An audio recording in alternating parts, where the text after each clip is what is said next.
I'd like to thank the Sheikh Sadiq in this time period that he gave this demonstration. He gave some very important information pertaining to our people being original here in the Americas, connecting us back to the Holy Land and our ancestry. So we want to be very thankful for the demonstration that she gave, because we're trying to get out of this Negro, Black, and colored mess and all that. Our history is our pathway out of that. So thank you very much, Sheikh Sadiq, our co-chairman here at Moorish-American 21-3 here in Brooklyn. So we have a debate today between the USAR and our temple, the Moorish-American Inc. 21-3 here in Brooklyn. We're affectionately known as the Brooklyn Moors. So you can reference that. You probably will be able to find a debate under that, USAR Brooklyn Moors. And so the presidency candidate has arrived. There's been another breakdown in communication, because we had intended it to be 1 p.m. Eastern Standard Time, but it is now approaching 2 p.m. Eastern Standard Time, and they're in a different time zone. They're in a central time zone, so they're an hour behind us. And so the wires got crossed once again. But, we're going to definitely make this allotment now to have this discussion. And so what we're proposing now to do is we're going to do 7 minutes. We're going to give the president the floor to basically put down whatever he feels will distinguish this particular debate from the last debate. He wasn't here earlier when we said that we were on the phone with his chief of staff and son, Christopher Cannon Bay. We definitely made it very clear it was a debate. We organized the rounds, the structure, how many minutes each round was going to be. We referred to the rounds as rebuttals. I don't know if he caught all of that, but it was very clear that it was a debate. But he's adamant that he wasn't aware in the last session that was a debate. So we're going to give him the floor and the opportunity to reintroduce himself, and then he can get into his particular portion of the debate. We do have another discussion after this one. And so the rounds are going to be 7 minutes. We're going to do 7-minute rounds. We'll do 7-minute rounds. For the president, he'll start it off.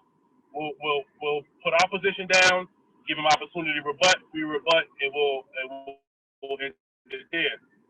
And with that being said, we're going to give the floor to the president. He can't invade. Please keep your mic muted. And talk in the chat, raise your hand if there's something that you wanted to put forth, so the brother can get to his portion uninterrupted.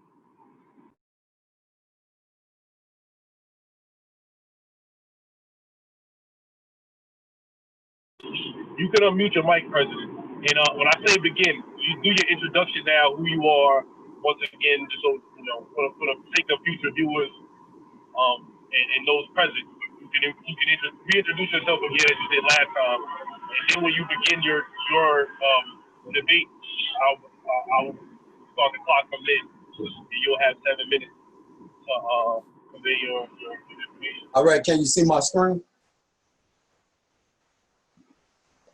I'm sorry, I'm driving. Can one of you more confirm that for the brother and mute your mic once you do so? No, he does not. You cannot see the scene. It's not being shared.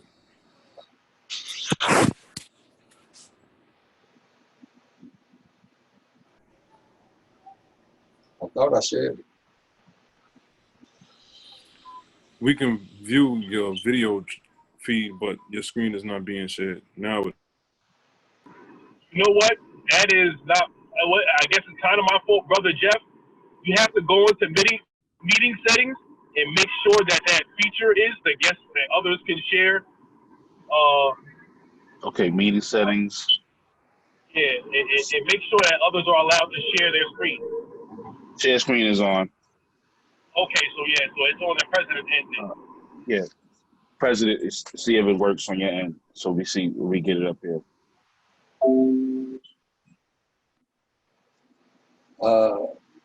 I turned it on. Y'all still unable to see it? Yeah, we see Does you. It say that you're broadcasting? Right, I'm trying to show what's on my screen. Yeah, I see him, but I don't see his screen. Now, screen share is different from showing your video. I know that. All right, so listen to me. Listen. You have to, at the bottom, when you click share screen, you have to click start broadcast, and it should do a countdown from 5 or so seconds to 0, and then it will show that you're screen sharing, and everybody else will be able to view it.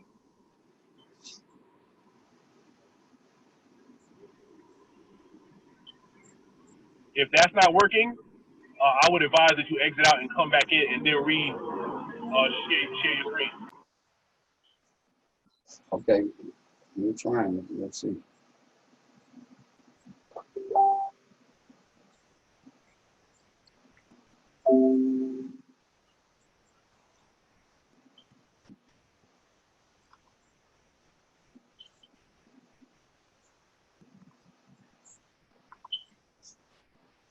Y'all still can't see it? No. Won't y'all start off then until we can get this right? Well, I can show my screen.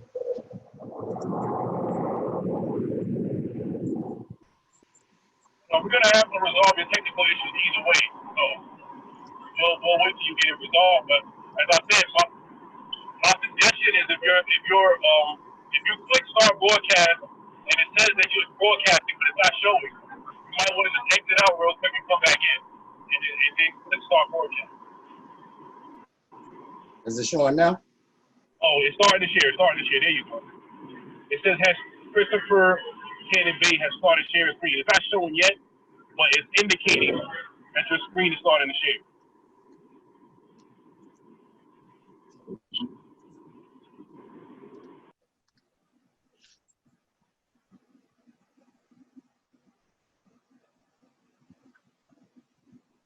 Okay, you good. It just came up.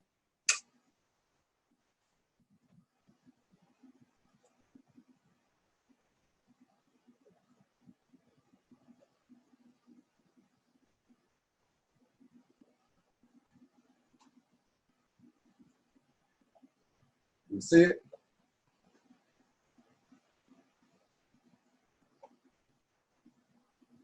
Yeah, it's up. It's up, Mr. President. It's up. Okay, I'm ready when y'all ready. Islam on the other floor.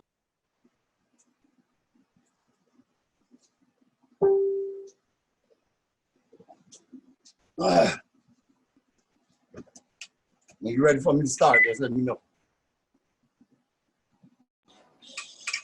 Islam on the other floor.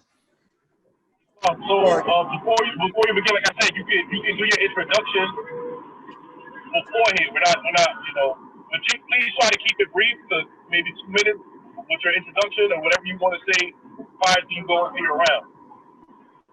Okay. And then once you say, all right, I'm starting, this is a demonstration, I'll begin your timer. Okay. All right. Well, I'm President Cannon Bay, United States of America Republic, national government. I first want to give honors to the Holy Prophet Noble Ali, and give praise to Allah, Father of the universe, and honors to all Moors that's participating today in this discussion. The discussion is on Moorish-American nationals and who are Moorish-American nationals versus who is not, according to the law.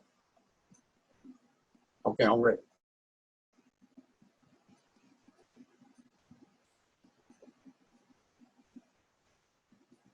I'm ready, Mobile. You may begin at any time. Okay. You may be Moorish conscious, but you are still not Moorish-American. Noble Ali stated, those who fail to recognize the free national name of their constitutional government are classed as undesirables and are subject to all inferior names and abuses and mistreatments that the citizens care to bestow upon them. Inferior, one who in relation to another has less power and is below him, one who is bound to obey another. He who makes the law is superior. He who is bound to obey it, the inferior.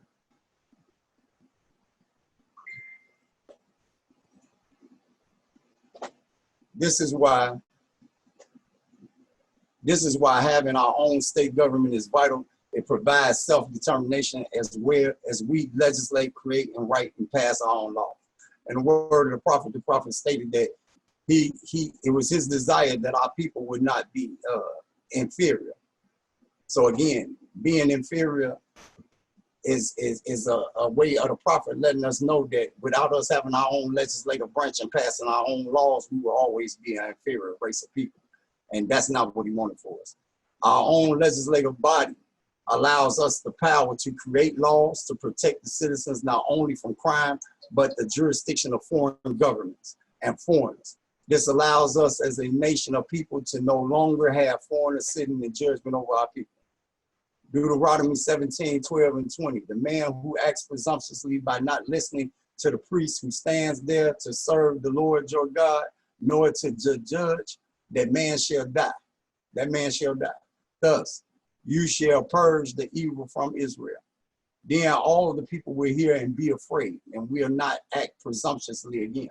When you enter the land which the Lord your God gives you, and you possess it and live in it, and you say, I will set a king over me like all the nations who are around me. You shall surely set a king over you who the Lord your God chooses, one from among your countrymen. You shall set as king over yourselves. You may not put a foreigner over yourselves who is not your countryman.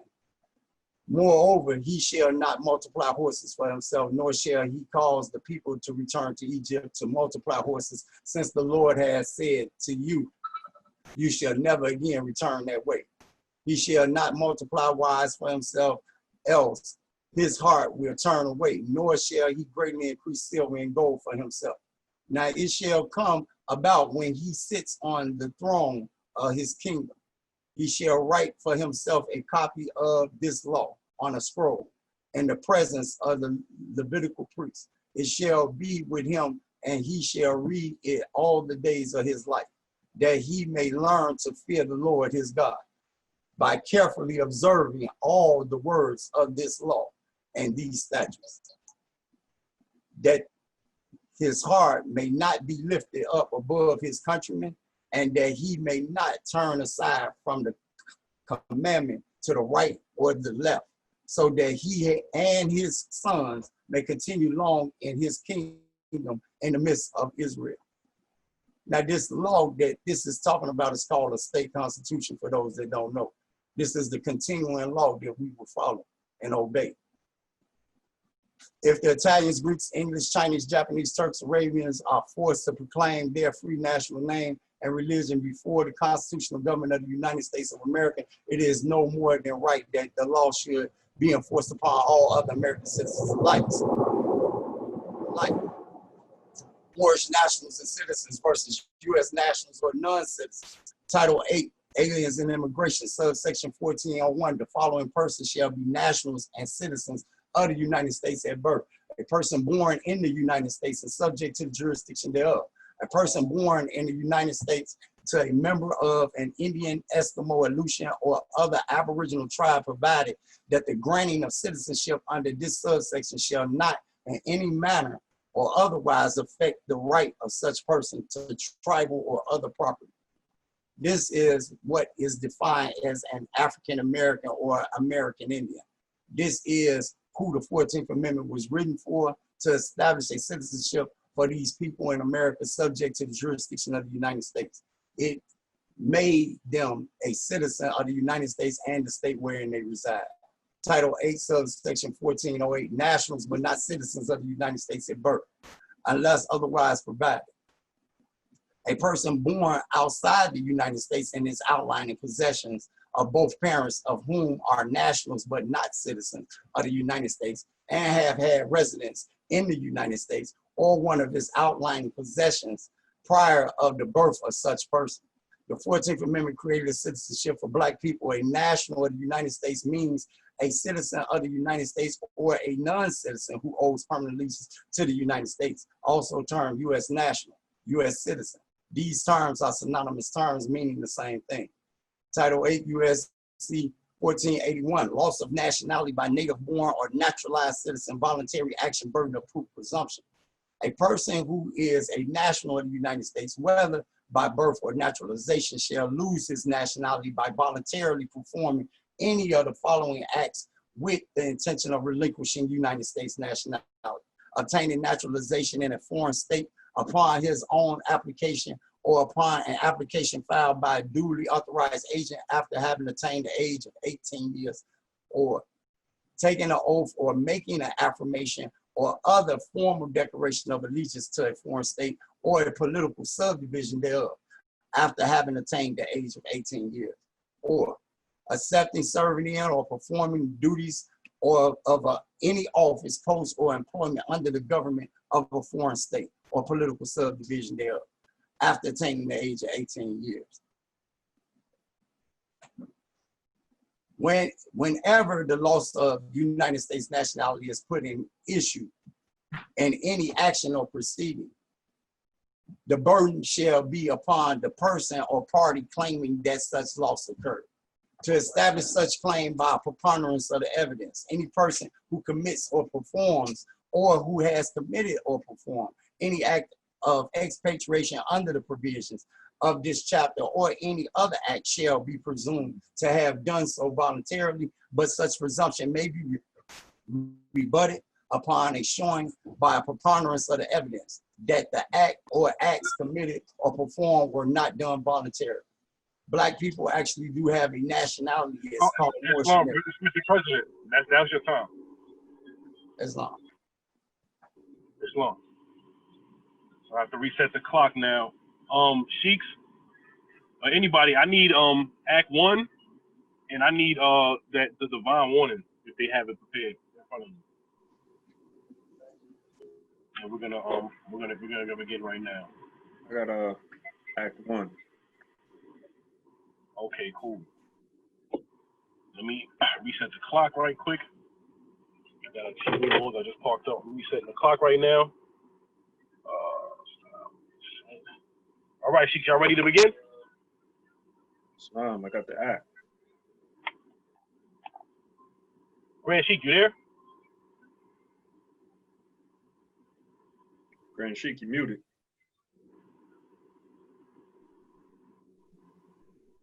Well, he might not be there. Yeah, Islam, I'm here. Do Muhammad got the warning? Oh man, all right, let me look for that. I'm gonna pull it up online.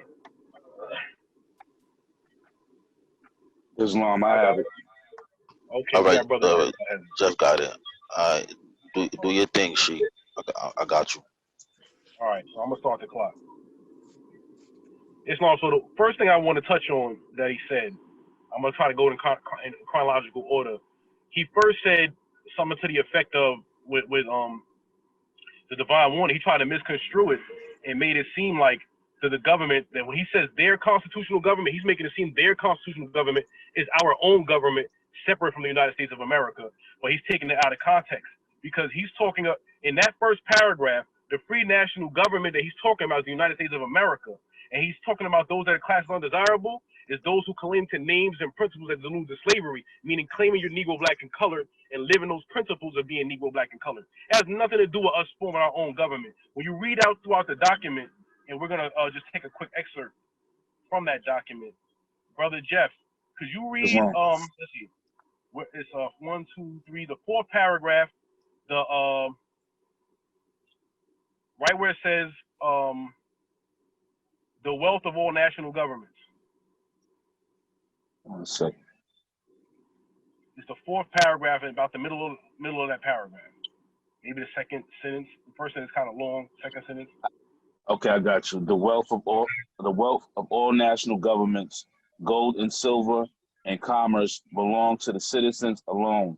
And everybody can hear me clear? Yeah, you clear. Go ahead, Mo. Okay. The wealth of all national governments, gold and silver, and commerce belong to the citizens alone. And without your national citizenship, by name and principles, you have without your national citizenship. We know what we're talking about. So continue. You have no true wealth. Go ahead. By name and principles, you have no true wealth. And I am hereby calling on all true citizens that stand for a national free government and the enforcement of the Constitution to help me in my great missionary work because I need all support from all true American citizens of the United States of America. Of the United States of America. Continue.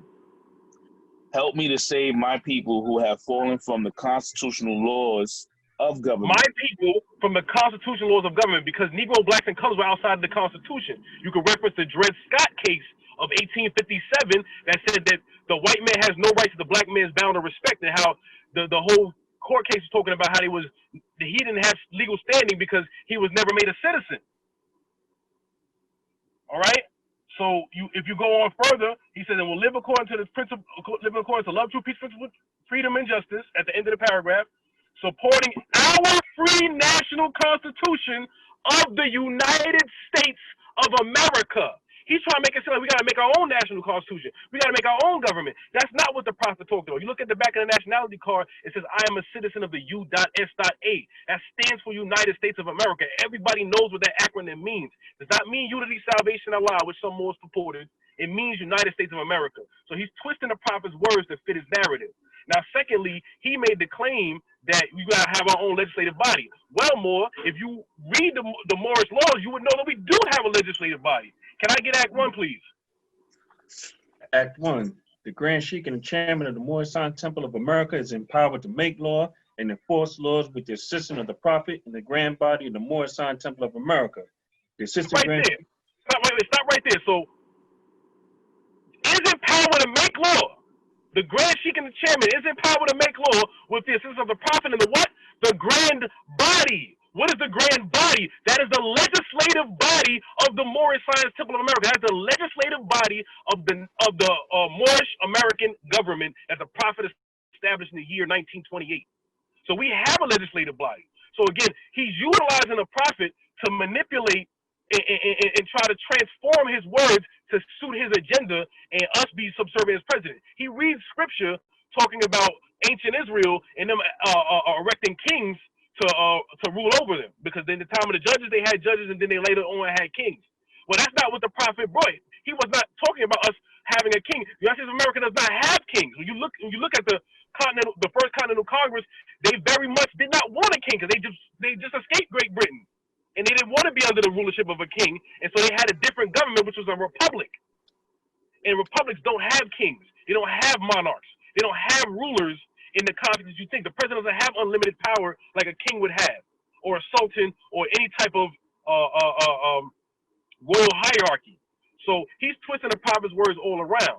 So let's get to the stuff that he's reading. When you look at the Sixth Amendment, you see clearly in the Sixth Amendment that it gives you a hierarchy of laws. So let's look at that. Constitution.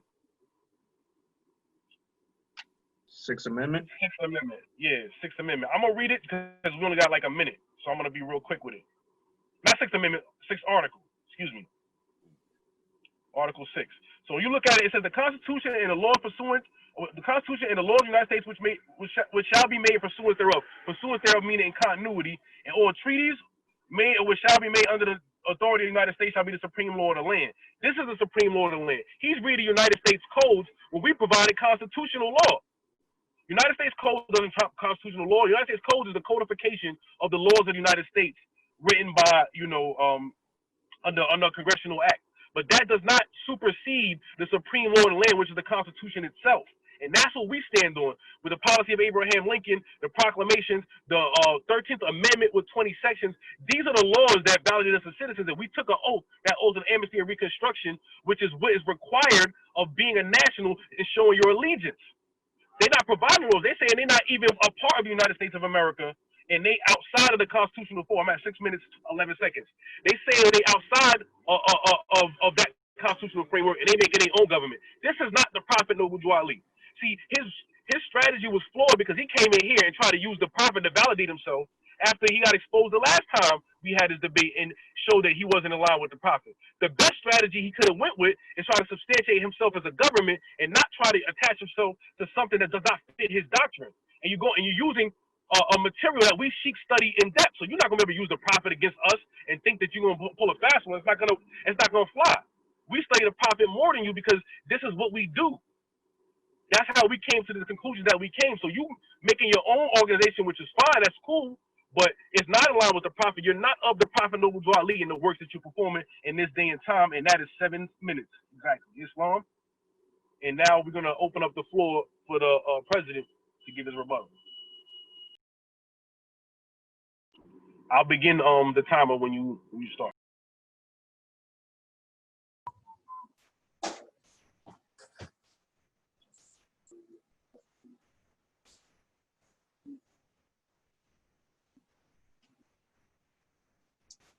I'm ready. Once you begin, I'll start the U.S. timer. citizen is a corporate petitions entity. It might be correctly said that there is no such thing as a citizen of the United States. A citizen of any one of the states of the Union is held to be and called a citizen of the United States. Although technically and abstractly, there is no such thing. Ex parte Frank No 5, California Republic 300. This is a case law from an actual case. This can also be confirmed in definition section of Title 5 USC Title 26, which is the RS code of the United States. Therefore, a U.S. citizen is a piece of property. If you read any of those old court cases prior to the Civil War, where slavery was the issue, the debate was always over property rights. Therefore, a U.S. citizen is a slave. Bottom line, period. Now, he like, oh, I really came on here to present information, but it seemed like he kind of trying to attack me, talking about what I'm doing. So let me tell you what I'm doing. What I'm doing is lining up the Moorish-American people to the contract that he's saying that he don't understand. The United States Constitution is a contractual agreement, not with people, but with state governments. So if you don't form your own state government with your own free national constitution, you cannot line up to the Constitution of the United States federal government. They only recognize and honor free national citizens, which means you must have your own free national constitution. So this when we have to go to Act 6 of the Divine Constitution, when the prophet is saying what?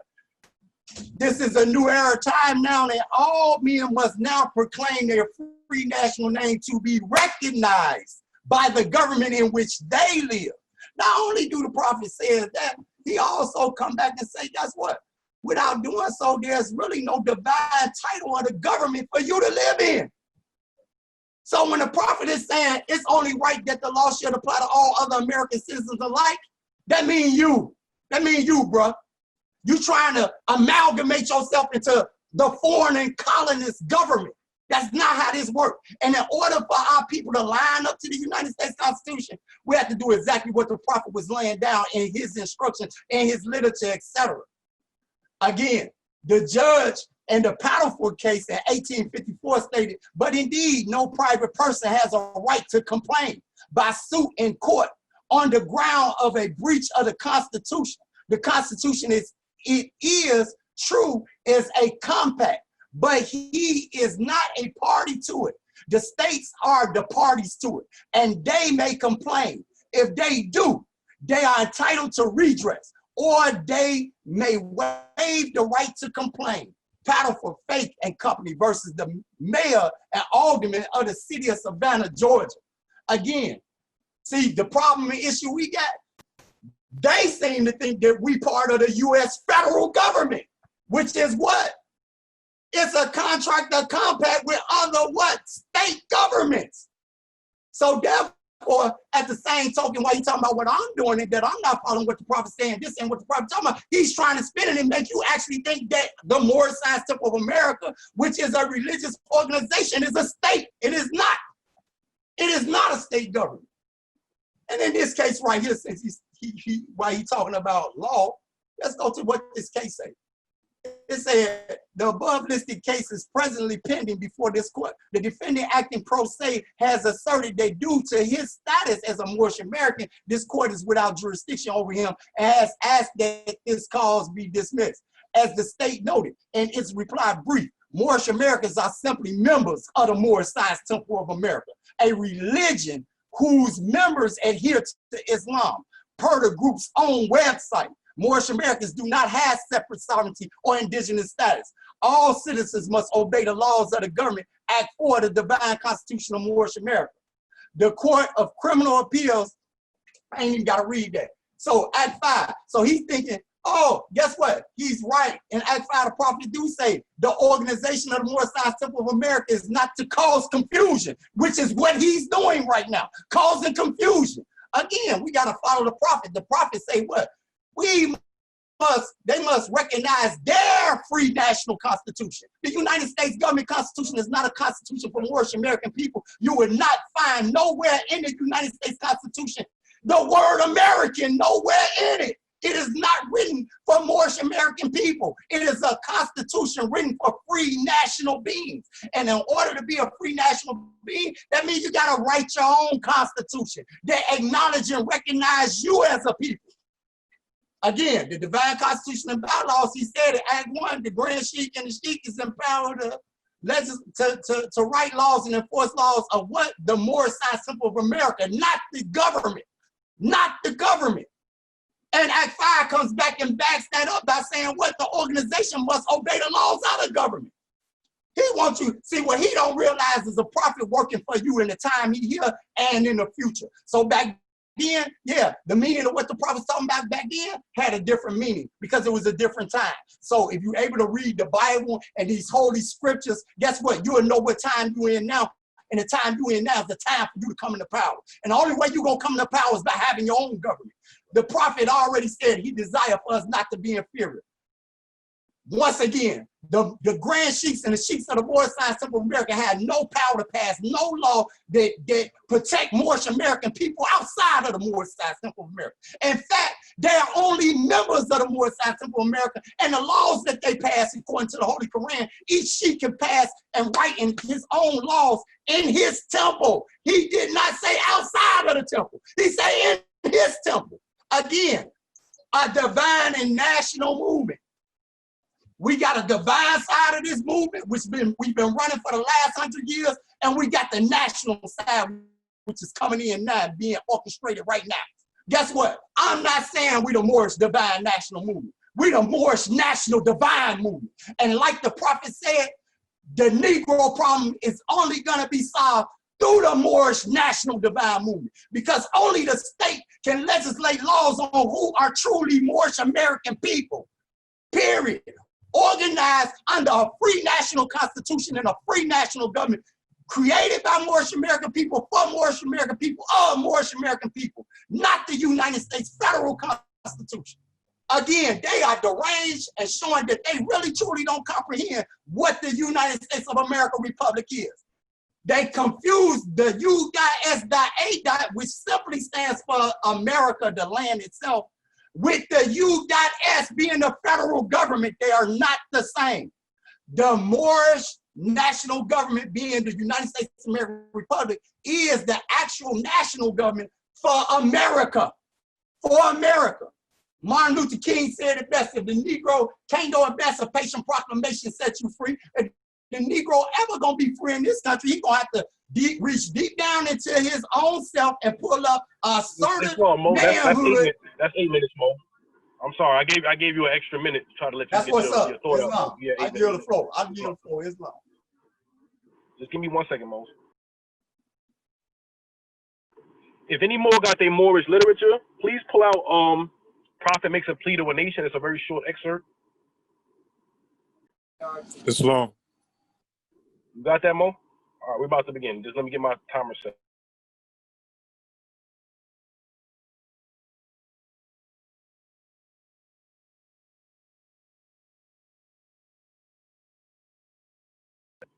I had to take a couple notes and all that, so let me get my notes ready together too. All right, here we go. I'm gonna start the timer now. Islam, y'all most can hear me? Timer started. Okay, I think you guys can hear me. Islam, all right, yeah, so first and foremost, his first thing he reads is about the 14th Amendment U.S. citizen. We already said in the first debate that we're not 14th Amendment citizens.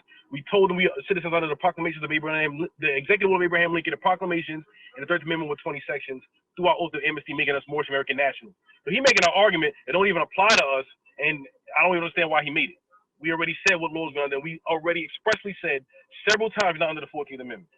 So he claims the Constitution is a contract not with the people, but with the states. But when you read the preamble, it says, "We the people." It's the first words in the preamble of the Constitution. So how is they not parties to the contract? The people are not parties to the contract of the Constitution. It doesn't even make any sense, and it shows his lack of understanding of constitutional law. He keeps claiming that we got to form another government according to the prophet. So let's look at what the prophet's words say, and the prophet makes a plea to the nation. Islam, Mo, could you read the I believe it's the second paragraph for me? Yeah, the first sentence in the second paragraph. It is the great God Allah. Islam, You there, Sheikh? Islam. page 7 of the Moorish literature. Prophet makes plea to nation. It is the great God Allah alone that guides the destiny of this divine and national movement. I And know national all. movement, so it's already two. Continue. I know all true American citizens are identified by national descent names. Wait, To stop answer, right there. So hold on, wait. So that part where he's reading about the Greeks, the Japanese, Arabians, the prophet brings more light to this. He said all true American citizens, citizens of the United States of America, that they come with their national descent names, not write a whole new constitution, but they come with their national descent names. Continue, Mo. and applied to the free national constitution of the free national republic of the United States of America. Of the That's United why States I of am- America. That's it. That's it. That people with a national descent, they come to America, right, with their national descent intact, and before the free national republic of the United States of America, they took their name, United States of America Republic, but the prophet's here saying, he's talking about that United States of America Republic during that time, from the beginning of the United States of America. So he's not talking about no whole brand new government making up. That's some stuff he made up. It got nothing to do with the prophet Noble Drew Ali. When you come here in America and you're not a citizen, to become a citizen under your under your national descent name, you come and you apply with your name and religion according to divine warning before the constitutional government of the United States of America. He's trying to bamboozle you, Moors. He's trying to bamboozle you. Ain't got nothing to do with the prophet. He talked about amalgamate. You're supposed to amalgamate with this government. The prophet incorporated into this government. So did the prophet Noble Drew Ali amalgamate? Was he criticizing his own self? You yourself incorporated into the state of Arizona like the prophet did in the state of Illinois. So are you amalgamating too? You don't even make no sense. It's contradictory. So he claims that we claim we are federal citizens. That's the 14th Amendment, Mo. That's the 14th Amendment. That ain't got nothing to do with us. Then he makes the claim that the Moorish-American America is not a state. When you look up the word body politic and you find a synonym to the word body politic, it says state. In the first debate, we showed the law that says we will be and remain a body politic incorporated. Body politic is a state. That means government. Now, he made the argument about local government, talking about municipalities, because that's true. Local government is also a form of a body politic. But we showed that the prophet had temples throughout the United States of America, that he had the authority to create more Temple of Americas throughout the United States of America. So if it's a local government, how is it national? How is it on a national level that he has the capacity to make more temples with extending his authority beyond the borders of the state of Illinois? So it doesn't make any sense right there. So he brings up the case law, and the case law supports what we're saying. Moorish-Americans do not have their own sovereignty or separate government. They are bound by the constitutional laws. That's why in our divine constitution and bylaws, it states that we have to obey the laws of the government because we're part and parcel. We are part of the government according to the prophet Noble Drew Ali, not separate. You want to do your own thing, and that's fine, Moore, but don't attach yourself to the prophet Noble Drew Ali because you're not in line with his teachings. He did not intend for Moorish-Americans to be separate. If you read in the literature, we gave case after case after case showing that that's not the case. He says the Constitution doesn't say the word American in terms of references to citizens, so that term doesn't apply to anybody under the Constitution. It's ludicrous. It don't even make sense. It does not even make sense. Like that alone discredits everybody's citizenship that claims to be an American citizen under the United States Constitution or the Constitution of the United States of America. How absurd! That's like with no evidence, no support, just a claim. He says that we have to have our own constitution. But he thinks we got to write another one, as if the prophet didn't give us a divine constitution.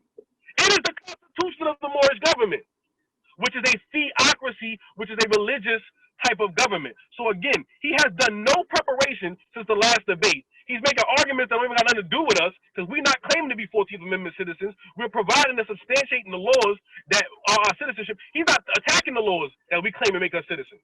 He's attacking laws that don't even got nothing to do with us, that we're not even making claims on. And he still has yet to show how he's a Moorish-American national, because again, he's saying he's outside of the constitutional government of the United States of America, and he's using United States codes, which is under that umbrella, to substantiate that he's a Moorish-American national, but you claiming you're not a citizen, and that your entity is a true United States of America. So basically, you challenge it saying my entity is a true United States of America that I created in 2000 whatever, and not the perpetual government that was created in 1776. And so the congressman don't have no authority, the president don't got no authority. I'm a true president of the United States of America. You know how it sounds like you're a little bit detached from reality, to go to the extent to think that you are the president of the entire nation of the United States of America, and now you're trying to say that only Moorish-Americans can be a part of the United States of America, when it's clear what the prophet saying is that we citizens of that government, and he's not trying to separate us. So the divine and national had pre-existed, which you're talking about, the USAR, and you're not in line with the prophet. Just do your thing more, and you good.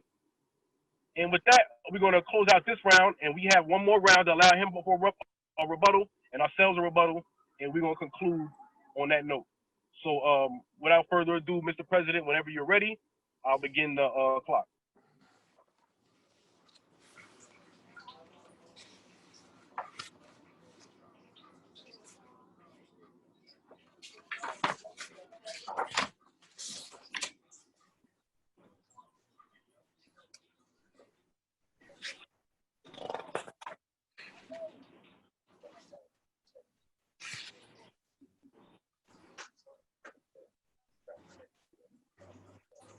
We want to take this opportunity to examine the rights asserted in this, as in the other cases we have cited, by persons describing themselves as sovereign citizens by virtue of their alleged Moorish origin.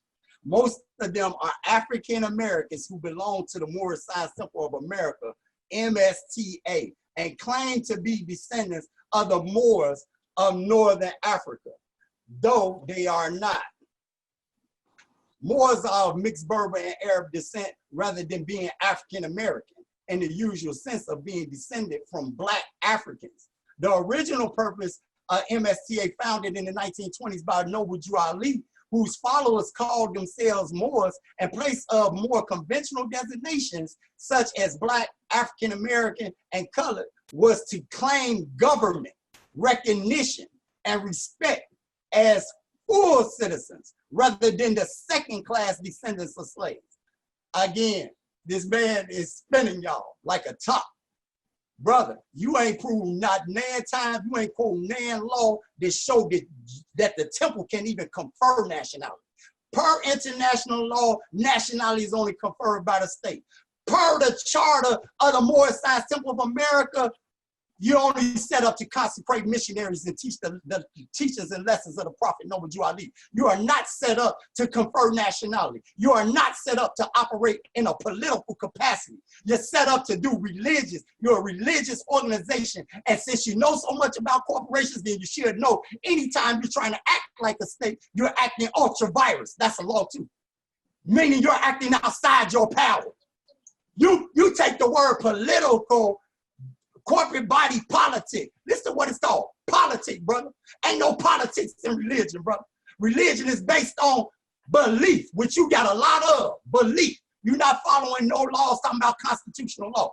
Again, you can't avoid the contract of the United States government. The contract of the United States government being the Constitution of the United States. Once again, you got to be a free national citizen for to even align yourself with the United States Constitution, brother. You got to have a state. You got to be able to show, just like Scottish, British, Italians, Portuguese, all these people the prophet is naming this thing. When you look them up and you go to their countries, they got free national constitutions with their name in their constitution. You have no constitution free, listen to what I'm saying, not divine constitution. Where's your free national constitution? And if the divine constitution is your free national constitution, then why does the prophet make the statement, they must, those that do not recognize their free national constitution shall be classed as undesirable?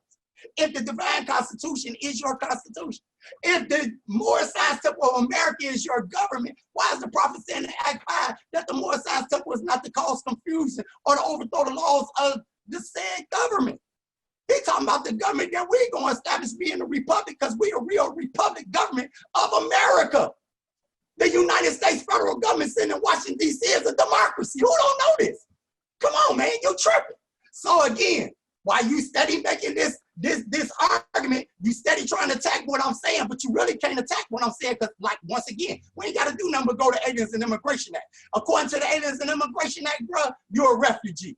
You are a person pushing belief and talking about what the prophet did and what the prophet didn't do, and I don't know, and you study the prophet. You ain't the only person that can read the prophet literature, man. Y'all kill me with this. No, what you Ali don't belong to y'all. He a universal prophet. He belongs to the world. He belongs to everybody that want to study his teachings and lessons and want to follow him. Period. You don't have no copyrights to the prophet. Again, your overstanding and my overstanding, two different overstandings, brother. I understand contracts. Evidently, you don't. Because again, you would never show or prove to nobody in America that people in the Moorish-American Temple of America is lining up to the constitutional fold of government. Again, the only way you can prove that, you got to have your own free national constitution, and your government must recognize you as being a Moorish-American citizen. The United States government does not recognize Moors in the Temple as being United States free national citizens. They don't recognize you as that. They don't recognize you as being Moorish-American. They recognize you as being Negro, colored, and black. And that's all they ever gonna recognize you is. Because without you having your own free national constitution, like the prophet said, they are to recognize their free national constitution. Theirs. Everybody in this country got a free national constitution outside of the United States Constitution. But you, and you wanna fight it.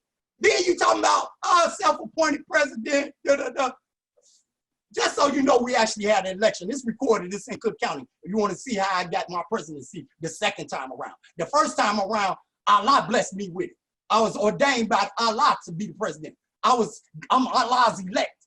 I'm Allah's not appointed, but anointed to come back and reestablish the kingdom of God here on earth, being his government. And his government can only be ran by his people, which is us. So now if you know anything about the prophet and you know about these last days and times we're in, being Revelations, guess what? When you go to Revelations, they telling you that only somebody from the tribe of Judah, the scrolls could be open to somebody from the tribe of Judah. That was the prophet descending down with the little book with 7 stars. They opened up those lessons and gave it to him because he's of the tribe of Judah. I'm of the tribe of Judah. The tribe of Judah is the state. The Israelites is the Levite state of priests. Moorish-Americans in the temple who refuse to, guess what, proclaim their nationality like the prophet is telling you in Acts 6. You must proclaim your nationality to be recognized by the government in which you live. Right now, the government y'all live in, you live in the state of Brooklyn, of New York. The other brother lived in the state of Pennsylvania, and that's who driver's licenses y'all walking around with. Because you have no type of state government. If you say on one hand you're a state, but then you're walking around with another state shit in your pocket. Come on, man. Who you think you fooling? You think Moors is asleep? You think Moors dumb? Can't read, can't comprehend? And then you go right to the prophet's literature, a divine warning to the nation. Brother, the man telling you clear as day. You got to have your own free national constitution, brother. I don't care how you line this up. Guess what? I'm a member of the Moorish-American Temple of America, and I'm also a citizen of the United States of America Republic national government. The national government is the highest government on the continent. Again, you're showing your lack of understanding and knowledge when you try to act like, oh, they act like their government is higher than, yes, it is. Yes, it is. This is our country. This is our land. And we're the national citizens. Therefore, the national government got the last say on anything. And again, let's go to the affidavit, the 1010-5905, which is your charter for the Moorish-American Temple of America. It ain't deriving no power and authority from Allah. It's deriving power and authority from the Holy Quran. The Holy Quran of Prophet Muhammad. It's deriving this power from a book, so stated word for word. It derives its power and authority from the book of Muhammad. The United States American Republic, national government of the Moorish-American people, we derive our power and authority from Allah directly, brother. You can never try to stand on podium or on stage with this government. And the worst thing you're going to do, and the worst thing y'all doing right now, is showing the people that y'all not lined up to law. You're out of law, which is the reason why the prophet came in the first place, to teach you to stop sinning. Sinning is a transgression against the law, in which you continue to keep sinning and not honoring the law. That's long, Mo. That's time. That's over 8 minutes. That's long. So I've afforded you 2 additional minutes. I'm not trying to even go over the time, but I don't want us to be accused of not giving you the platform to make your demonstration born. But that's time. Just give me 1 second. I have to Sheiks, can I get just a couple of things I'm gonna need. I'm gonna need caveat emptor, the divine warning, and form 1099. Islam, I have all of that. All right, so have that ready for me. Just give me 1 second. I'm organized because I had a lot of notes that I have to. I was taking notes on what you were saying. I just want to make sure everything's organized before we go into this final round. And before we go into this final round, are you in agreement, Mr. President, for another back and forth? You say what, Amir? I'm asking, are you in agreement for a back and forth round, a Sure, direct? Sure, we can do it. So we'll do that immediately. We'll do that immediately after I close out my round, and we'll be engaging in just be forewarned. It won't be just myself speaking, but we will definitely not try to prevent you from getting your point across. You definitely gonna have a platform to express everything that you need to say in terms of responding to whatever what claims we made. All right, so I got this out. Let me get the that's the wrong one. What's the other one I needed? All right, I just want y'all to be forewarned too. It won't just be me, but Allah in the building. I'm sorry?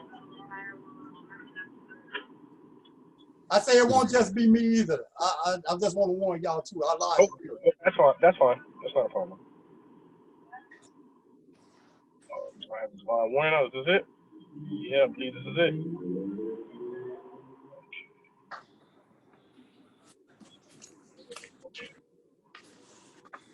All right, let me get the timer. Okay, the timer start.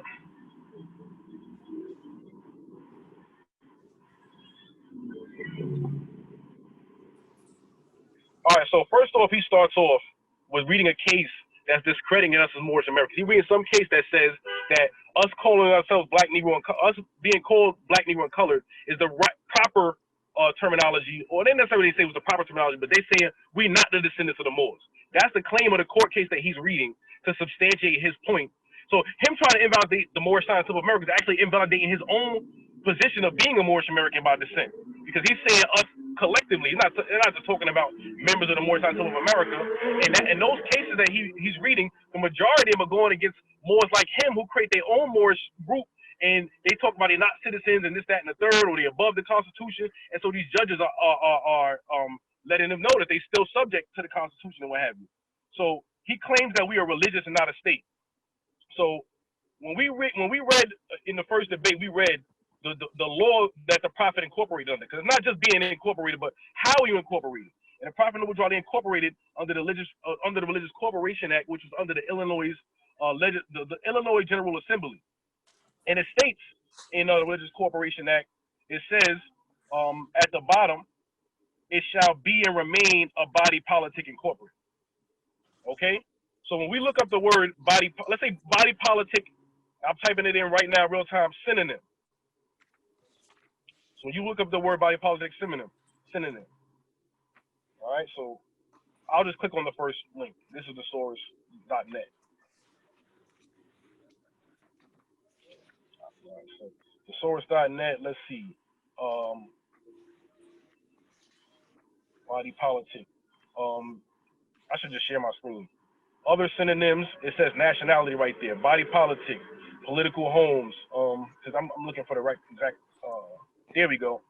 Hypernym politic, noun, group, power, commonwealth country, city state, rogue nation, developing country, superpower, great power, foreign country, rogue state, city state, world power, etc., etc.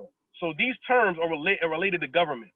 So why would we be incorporated under a law that specifies that we are a body politic but not be a state or a government?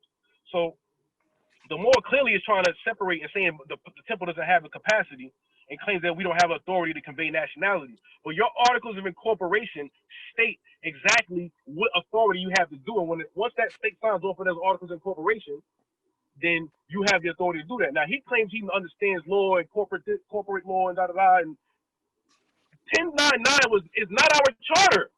It's not our charter. You read the document, it says a religious affidavit of organization. What is an affidavit? An affidavit is a statement of facts, and if it's not rebutted in a certain amount of time, it becomes fact in law.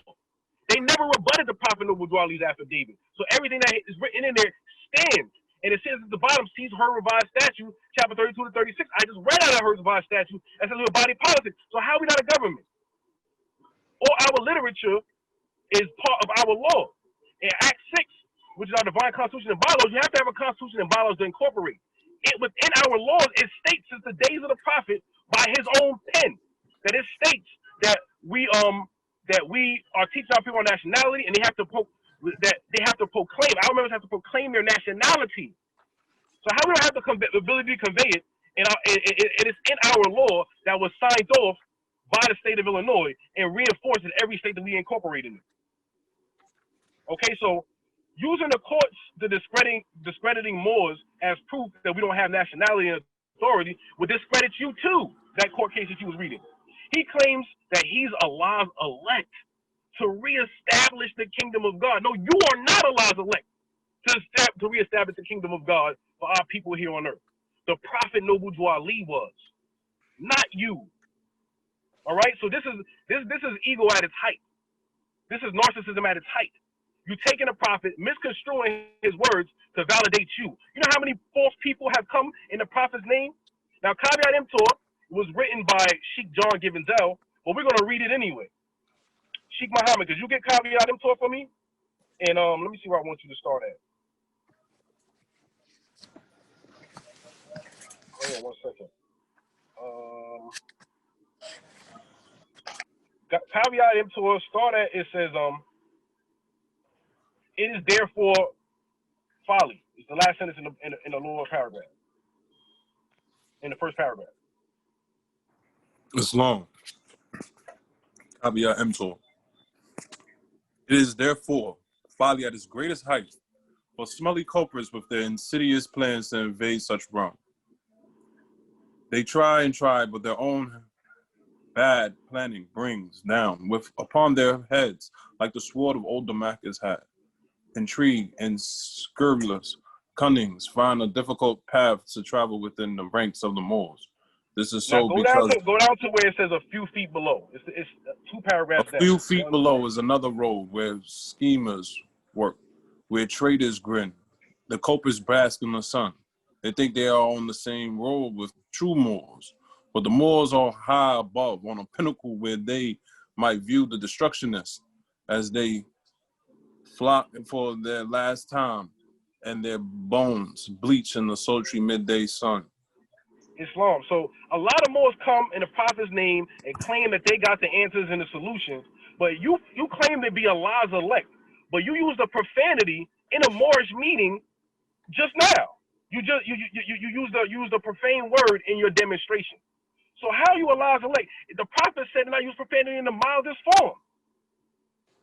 So anyway, he says national governments that use that he's a national government, but he uses a state government, which is Arizona, that doesn't have the authority to substantiate him as a national government. But he claims he's a national government through that, and again, incorporated into a state that is supposed to be a part of the United States of America. Then lastly, he talks about how, you know, again, the affidavit says derives authority from the Quran. See, you say you know law, well, you must understand that it's a thing called Islamic jurisprudence. And just like the divine law of the Torah and, you know, like thou shalt not kill, murder in the first degree, murder in the second degree, murder in the third degree. Nations base their laws off their religious beliefs, their religious spiritual system. And so the Quran has laws in it that govern nations around the globe. There are billions of Muslims on the planet Earth that are governed by the Quran and look at it as law. And they incorporate it into their government law, like places like Iran and Kuwait and Yemen and places of that nature. Their law, Sudan, the Quran is a part of their constitutional laws. And lastly, he talks about the Constitution, about where our free national constitution. We already read in the last round. The prophet said the free national constitution is the Constitution of the United States of America. That's the national constitution. Why? Because the United States of America is the national government. And we already showed us the prophet was attaching us to it, and we're not above it, that we are a part of it. So everything that he's saying pertaining to that has no bearing. The Divine Constitution and bylaw governs the Moorish-American. The Constitution of America governs all American citizens alike. You don't need to make your own new government. You don't need to, just because you got a constitution in your country, you don't have to bring that constitution here in America to become citizens here. You just have to swear allegiance to this Constitution of the United States of America, which is the free national constitution. And I'm going to end there, and we can begin our back and forth once the president acknowledges that he's ready.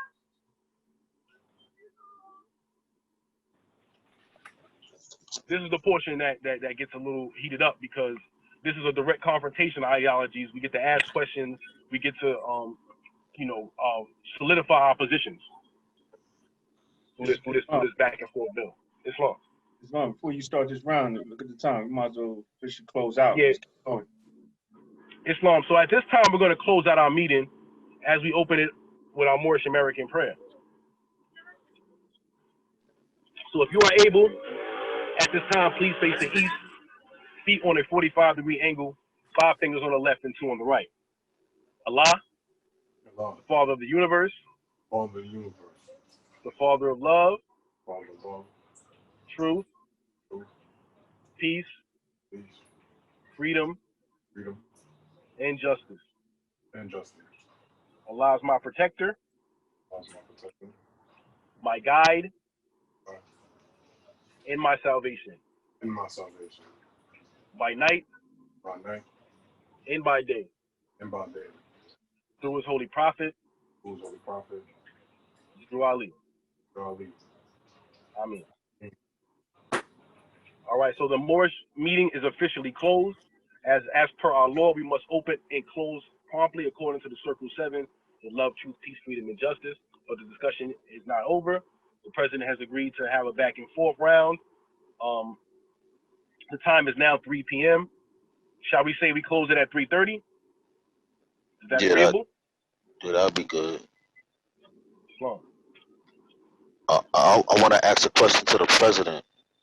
Yeah, I haven't heard from him yet. Mr. President, are you there? If you're there and you have been speaking, no one can hear you. Your mic is most likely muted.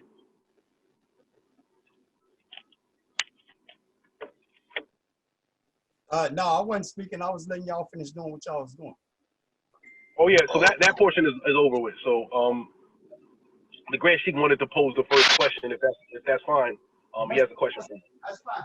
Go ahead, bro. Islam, so you're saying that the USAR is the official national government, but you stay quoting codes of the United States that you claim that's not the official government. So why would you substantiate codes from United States of America, codes that you don't acknowledge as the official government to substantiate your claim?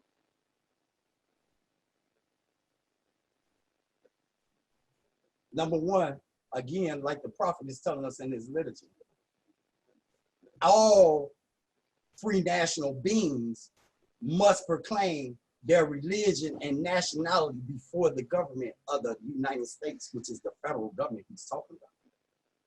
The United States Constitution is written for free national beings.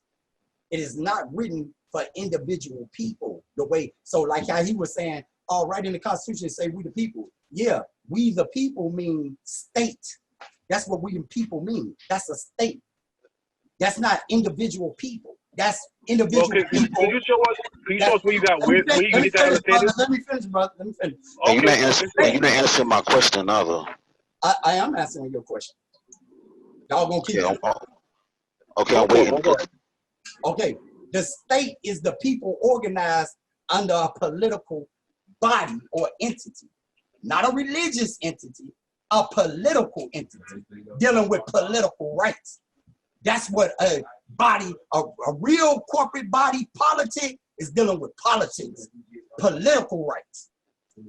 Political rights. Now, where you getting that from, bro? I never said that Moorish-American America don't have a government. Sure, it has a government. But I'm not asking you this question. Yeah, because you jump in different Yeah, places. I'm not asking you this more. I'm asking you. You claim that the United States of America is not lawful. That you're the United States of America, the Republic, but you're using United States codes to substantiate your claim who you are. Why would you use codes of a government that you don't acknowledge? Again, we know what happened to us. We know we was enslaved. The same reason the prophet used the same laws to establish what he established, brother. The law of the United States don't work against us. It works. No, that's not true. That's not true. The prophet acknowledged the United States of America, the Republic, as a true government according to the divine warning. You don't. So why would you recite a code of a government that you don't acknowledge? That does not make sense. Again, I'm gonna say it again, and I had it on the screen. Title 8, aliens and immigration, is dealing with nationality. It's dealing with aliens. Who aliens? From another government that you don't acknowledge? Who permanent residents here? From another government that you don't acknowledge? From another government that you don't acknowledge? Who refugees? From another government that you don't acknowledge? Who refugees? You're reciting codes. You're reciting codes from a government that you don't acknowledge. That don't make no sense. Show me what law. You're not making no sense. You're not making sense. Gracie, you coming in kind of loud. Hold on, Islam. Gracie, you coming in kind of loud. Like your face is like. No, you, Gracie. We're gonna die. Hold on one second. We trying to respond to order. Gracie, Islam, 1 second. I sound better now. You're very close. Yeah. You're so close on your phone. It sounds like you're louder than you're trying to be. Okay, and, I got a headset on. That's why. Islam, can y'all hear me? Islam. Islam. Who's this? Wait, but Glass Bay, just wait 1 second, because I gotta get this straight. I want to know, why is the president using United States codes? Let me answer that, brother. I can answer that. So it's not that we don't recognize the United States.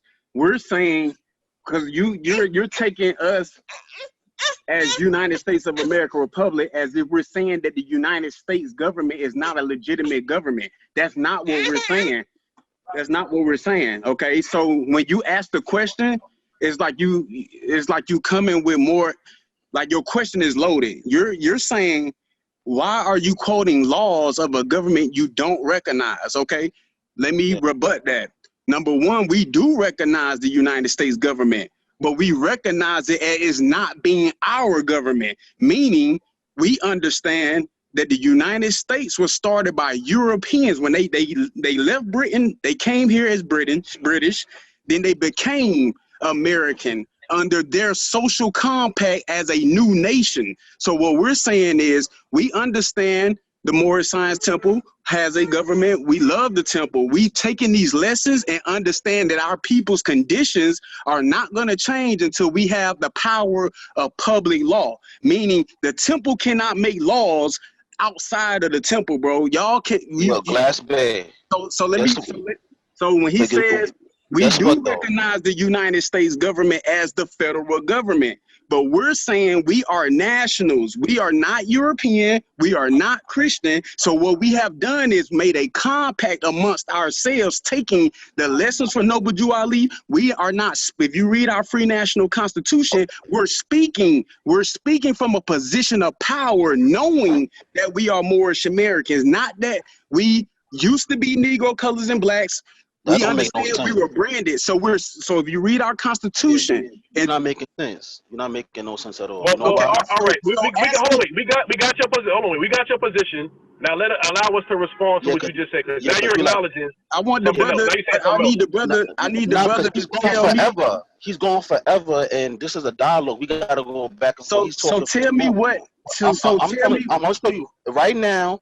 And we said it's the last demonstration. If you read Lincoln's challenge to Justice Taney, he acknowledges that the Constitution was ordained and established by the people of the United States throughout each state, and that persons for equal each citizen, and it says that we have seen Moorish persons were among the qualified by the act of subject. The Moorish persons are only included in the body of we the people. So when the Constitution says we the people in the preamble, it acknowledges that Moors are a part of we the people. So they were a part of this contract of the United States of America. I got a question. Let me finish. And when it was established, ordained for white people, there was a congressional act passed that states that Moors were free white people. Okay, so I got a question. Wait, let me finish. We're gonna give it back. Islam. And that be afforded time. I thought it was questions that made more. I'm about to finish right now. The more I complete his whole idea, I'm gonna finish. My point is that my point is. Just let him finish because he's trying to give it back to you. Just let him finish his point, and then we're giving it back to y'all. I'm done. My point is that in Justice Cheney challenge, he states that Moors were a part of 5 of the original 13 colonies, and that they were included in we the people. So Moors were part of the Free National Constitution and have rights and protections under the Free National Constitution. Okay, so I heard everything you just said. I agree with you. The issue is now when you talk about the people, those people were recognized in their unity of the individual states. So back in those days, when you're wrong again, because the prophet says that the most scientific Americans recognize the other nations of the world.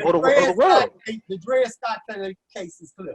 Judge Cheney makes this perfectly clear. He say anybody of African descent, free or slave, the Constitution of the United States was not written for them. Period. Are you African descent or are you Moorish-American? Yes, I'm an African descent. Read your holy Quran of the Moorish. The prophet said that. The prophet said that we the original. In the Quran of the Moorish-American of America, it said we are descendants of Africa, brother. What are you talking about? Read your holy Quran. See, this is what I'm talking about. So hold on. Islam. So when we are, I got a question for the brother. More. That is incorrect. You can I got a question. One-on-ones and you can already see who are the. Yeah, show us where the prophet says that we descendants of Africa. He says we're the inhabitants of Africa. Show me he said we're the descendants of Africa in the Moorish Quran. We are descendants of the ancient Canaanites and Moabites who inhabit in the northwestern and southwestern shores of Africa. It's right there in the law, more. That is it shows he says we descendant of Africans. Not he's never used that term African. Show us that. You don't got a Quran next to you? Show us more.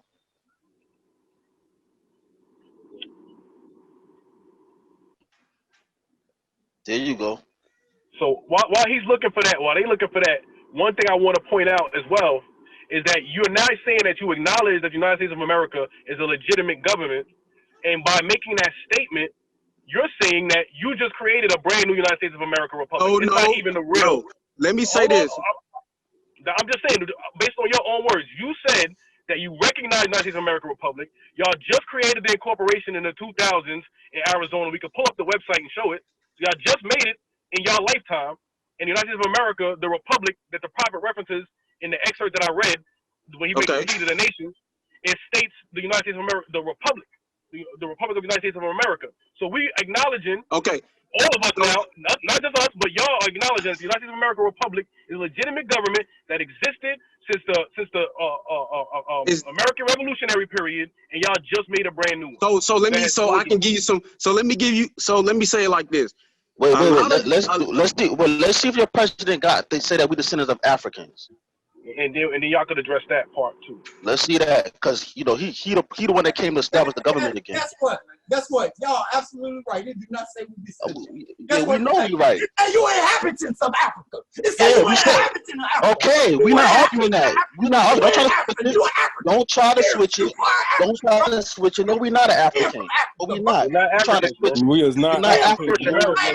This is amazing. This is amazing. This is the person that came to establish the prophet's teachings again, but he don't even know the prophet's words. He think we were descendants of Africans all this time. Now he finally found out. He found out finally in 2020 that we're not descendants of Africans. I thought I still had. Wow, yo. It's long. It's long. It's long. Hold it. It's long. It's long. In chapter That's 47. Peace, still. 1 second. 1 second, please. No, hold on, Mo. No, hold on, Mo. No, you try to purport something. No, Mo. I'm not gonna let you do that. The prophet does not. When you see the word Africa, it says Egypt, the capital empire of the dominion of Africa. The inhabitants of Africa are the descendants of the ancient Canaanite from the land of Canaan. Exactly, now you're going into instruction number 9. According to all true and divine records of the human family, there is no Negro, black, colored, or race attached to the human family. Because all inhabitants of Africa were and are of the human race, descendants of the ancient Canaanite nation from the holy land of Canaan.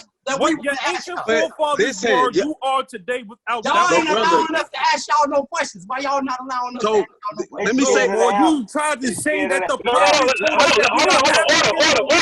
order. Let them ask a question. Hold on, I'm helping y'all out. Order. Let them ask a question because we don't want to hear nothing.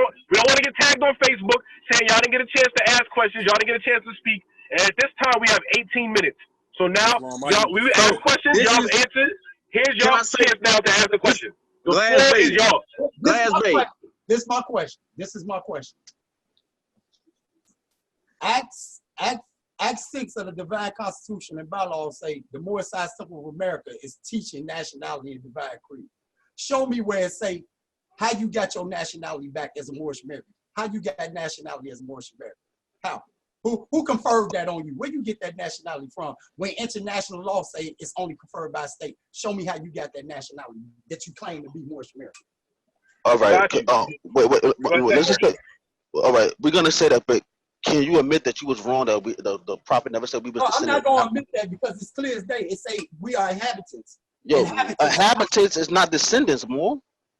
Brother, if you are an inhabitant of it, First you said we was right, that you was wrong. Now you can't stand on your own terms and say that you made a mistake. Brother, this ain't no mistake. No, this right. You said that we were the sin of Africans, and the prophet didn't say that. Africa. But listen, hold on. Can I say something? Glass Bay here. The issue is y'all quoting what Tanny is saying. We all know that the Dred Scott was talking about your copper. Yo, listen, we're not talking about that right now. We're talking about the prophet. Brother. No, because I'm not gonna. No, I'm not gonna. Wait, the floor is not even yielded to you. This time for your president to speak. Hold on. And more. Right now, this is me. Right now, this is me and your president. Because I'm not talking about Dred Scott right now. He made a claim that the prophets that we were descendant of Africans. So show us that. If you can't show us that, admit that you was wrong and we can move on. I'm not going to admit nothing because if you're a descendant of America, then you are American.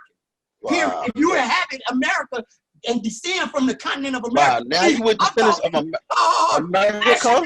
Nationality connects you to Show us what the prophet said we descendants of America. Show us what the prophet said he's descendants of America. Because now you made 2 claims. Now we're descendant of Africa and we're descendant of America. Brother, show us that. Moorish-American. Moorish-American means you descend, you born in America. He's saying that. We can't. Don't use The prophet said you are a descendant of Moroccans born in America. We're not arguing that. You're a descendant of Moroccans born in America. Again. Islam, or even if you say that, what is the modern day for Moroccans? I mean, Moroccans. So it's still not dealing with a geopolitical landmass. It's dealing with the nationality and the origin of the people. Who, when you learn through the Act 6, the Moabites inhabitants of the ancient Moabites. Those ancient Moabites come from the ancient Canaanites. Africa, brother. Canaanites existed before the term Africa was even linguistically used. Hold on, wait. I'm gonna shut it down right now. Hold on. I'm gonna shut it down right now. I'm gonna shut it down right now. Yo, we got him, man. The region. Hold on. I'm gonna shut it down right now. You ain't gonna I got you. How y'all Moorish-American? Can I get 30 seconds? Can I get 30 seconds? Can I get 30 seconds to shut this down? Can I get 30 seconds to shut this down so we can move it on? Real quick. In the time of Justice Taney, was the land that we call the Holy Land, right? which they call the region of the Middle East on the eastern side of the Sinai Peninsula, where Israel today is and Saudi Arabia and all that. Did they consider in that time that Africa? I don't know. You tell me. No, they didn't. They did not consider that. That's why they created a geopolitical term, the Middle East. They didn't consider Egypt Africa. Hold on, they didn't even consider Egypt Africa. That's European spin, brother. Everybody know the Middle East. But you're running a case from your term. You're using a term that we didn't apply to ourselves. You're using a term that Europeans applied to us, and then now you won't acknowledge that they don't even consider the region where the ancient Moabites and Canaanites come from as not part of Africa. But is it part of Africa to you? No, it is. It is. But when they use the term African, when they use the term African, so we passed that, when they use the term African, we passed that. We passed that, Lord. We passed that, Lord. No, we not. We passed that. We know what Africa, bro. We know what Africa, bro. No, we not. So funny. Oh, yeah, What's the name of your government? Oh, y'all can hang on to that. What's the name? Hold on. I'm trying to get back to the original point of Judge Taney. Islam, hold on, wait. It started with the original point of Judge Taney. Islam more order. Maintain for 1 second. The brother was making a point. Let your president finish making his point. The current point is not Judge Taney. In the middle of the dialogue, it was interrupted when he said that the prophet said that we were descendants of Africans. This has not been cleared up yet. You already know what Judge Taney was talking about. It was using status, legalese. This is defined. So we're not arguing that point. So okay. So let your president. We're trying to take because I never said that. I said Judge Taney said in the Dred Scott case. More, you said the prophet said that we're descendants of Africans. More. Stop. Let me finish. We don't gotta argue about what he said. He said he didn't say it. He said he didn't say it. It's recorded. Let me finish. He can't stop talking. Let me finish. Let him finish. But y'all keep jumping in and cut me off, so it's breaking up. It's jumping all over the place. Again, the Judge Taney case, and Judge Taney said that people of African descent, whether free or slaves, cannot be citizens. It had no parts to do with the Constitution of the United States, period. So now, when we go to chapter 47, the Constitution, Holy Quran, when we go to chapter 47, it states, the inhabitants of Africa are the descendants of the ancient Canaanites from the land of Canaan. We know when Judge Taney is saying African, he's talking about anybody that's dark skinned, complected color. That's what he's talking about. Now, he makes this statement. Let me finish. Let him finish. He makes this statement, because I'm going to show y'all something. He makes this statement. He say the black man has no rights that a white man is bound to respect. Let me break that down for you, what he's talking about. Oh, you black Judge Taney is really saying, what he's really saying is, black people have no constitution. That's what he's saying. So when you go to Act 6 of the United States Constitution, when it says, and the judges in every state shall be bound thereby, anything in the Constitution or any laws of any state to the contrary notwithstanding. Because black people don't have a constitution of their own, therefore the judges are not bound to respect any rights or anything dealing with them. They must have a free national constitution of their own. We not black. Having that free national constitution, you were branded black, bro. We not black. You were branded black, bro.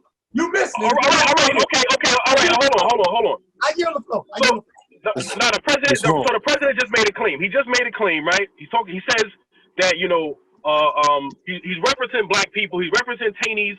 Mind you, that wasn't Taney. I won't even get that. He's referencing black people and all that. The prophet said that we not Negro, black, and colored. That don't even apply to us as Moorish-American. Secondly, he goes into saying that Taney made a claim that because black people don't have a constitution, Now, we understand that they don't have a constitution, they don't have nationality, but I want the president to show where it says that in the court case, because he's been making claim after claim and get upset when we interrupt him, but we want you to show and prove. You can't just say something and it'll substantiate it. So where in that case, or can you give us a direct excerpt, a quote from Judge Taney saying that black people don't have a constitution? They don't have a free national constitution. Do they? I'm not asking that. I'm asking him to Islam. show that that's in the case law. Hold on. To clarify my question, I'm asking him to show it in the case law. Show him what the claim he made in the case law or where he got it from. He's still again, he's a judge. Judges are bound to uphold constitutional law. He's a Supreme Court judge. He's bound to obey and uphold constitutional law. Listen to what he's saying.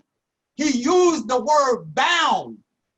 He specifically used the word bound. The black man has no rights that a white man is bound to respect.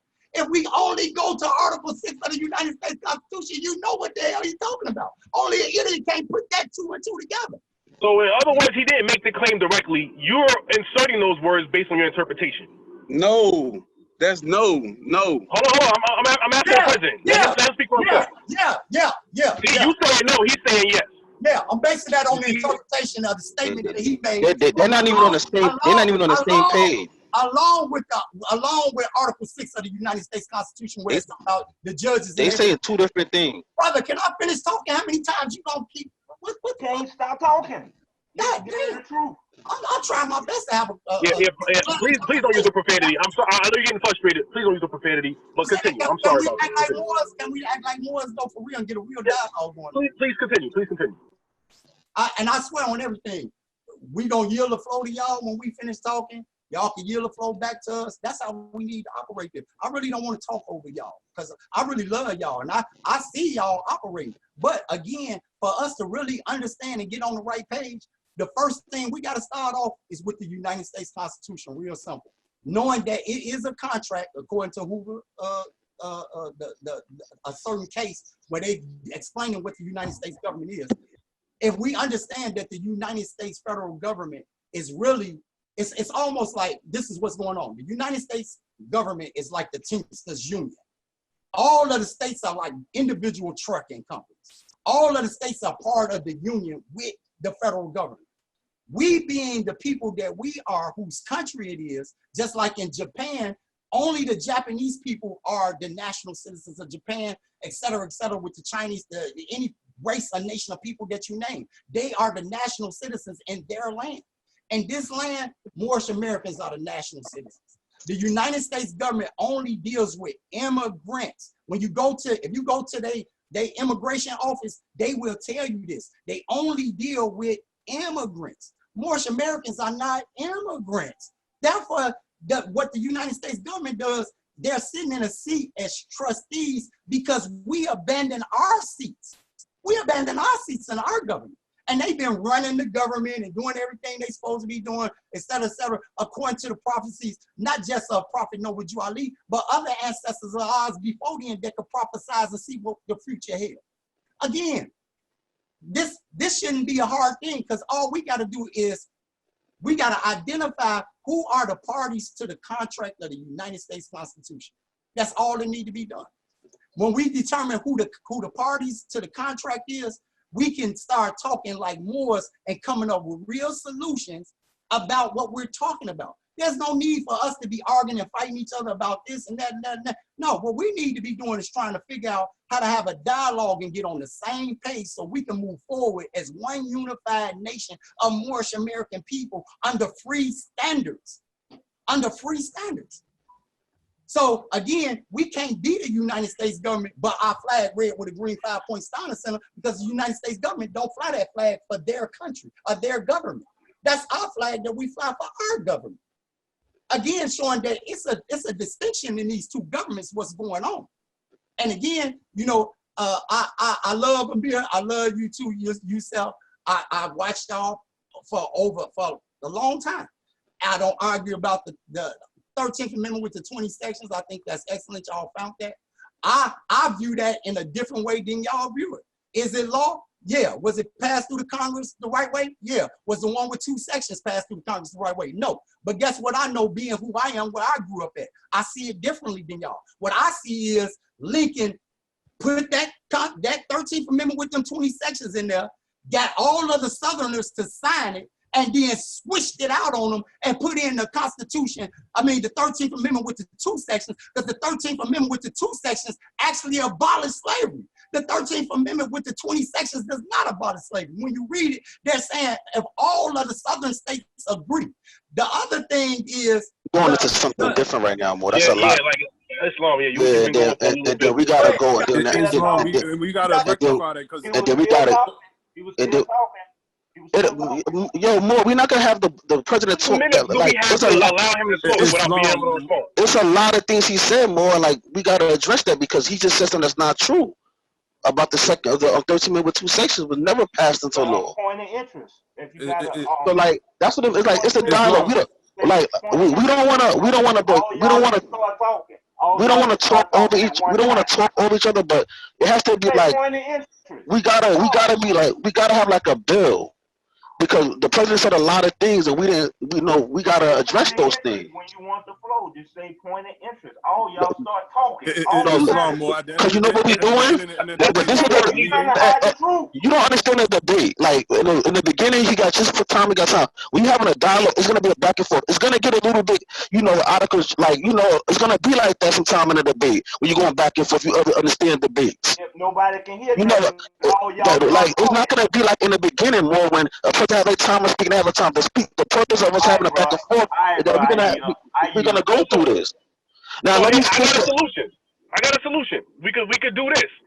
The response has got to be short. Then you can't go 5 minutes and then expect us to talk for a minute, and then it's not gonna work.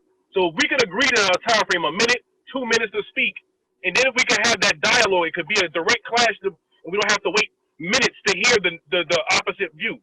Because what happens is, when the more goes on and on, it's a bunch of stuff he's saying that we don't agree with, and the back and forth is for us to challenge each other's perspective. No, and so I don't want to. So do y'all want to agree?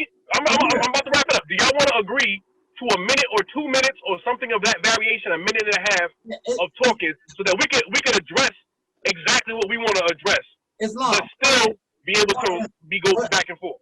Point of interest. What I would like for us to do is not rebut each other. What I would like for us to do is get some points for each of us to go research and study. We got it. This is a debate. Like, we're gonna. Can I finish? You doing it again, brother? All you gotta do is we say we're not agreeing to that. You can finish, but we don't agree to that. But continue. Hold it. So y'all don't agree. I just want to make this clear for the record. Y'all don't agree in us working together to iron out the differences we have by putting out, agreeing to research certain information, coming back and discussing the information as, like, we supposed to be one unit of people, and not really trying to challenge each other, but challenge the information. All right, can I say something? The information is what needs to be challenged. Can I say something more? Like, we have no problem working with. Last thing, I'm gonna give you the flow. And I'm making this for the record, and this record is gonna show it. I'm about unifying the people, not bridging the gap and making the gap bigger.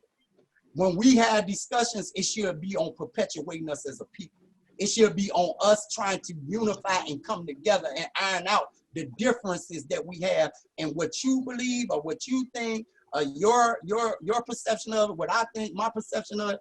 And what the way we do that is we simply go to the law, we present what the law say, and we go from there. I don't want to do debates. I want to get answers. I want solutions to the problem. I don't want to be sitting around on Facebook yipping and yapping. No, that's not what it is. And that's not what we're supposed to be doing. What we're supposed to be doing is recognizing that we brothers, recognizing we're the same people, and trying to move a nation forward to be unified nationwide versus these Moors over here say this, these Moors over here say that, these Moors over. When are we going to stop that? Okay, more, can I? All right, all right. Like, anybody know about us, the Brooklyn Moors? We about unity. We unify with all the Moors throughout the United States of America. If you look at our channel, we have various different Moors that came and do demonstrations.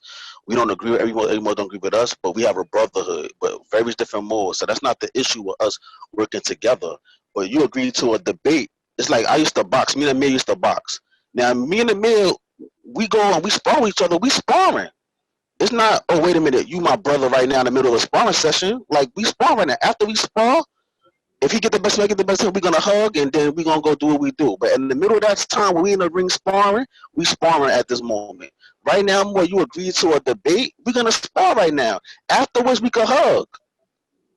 You know what I'm saying? You making claims that we don't agree with, and that's the purpose of this having this. After this, we could build. We could. The last time I said we ended in, we could end. It was in brotherhood. I hit you up and told you that we Moorish family. You ever come to Brooklyn? You want to demonstrate? We have no problem with you demonstrating.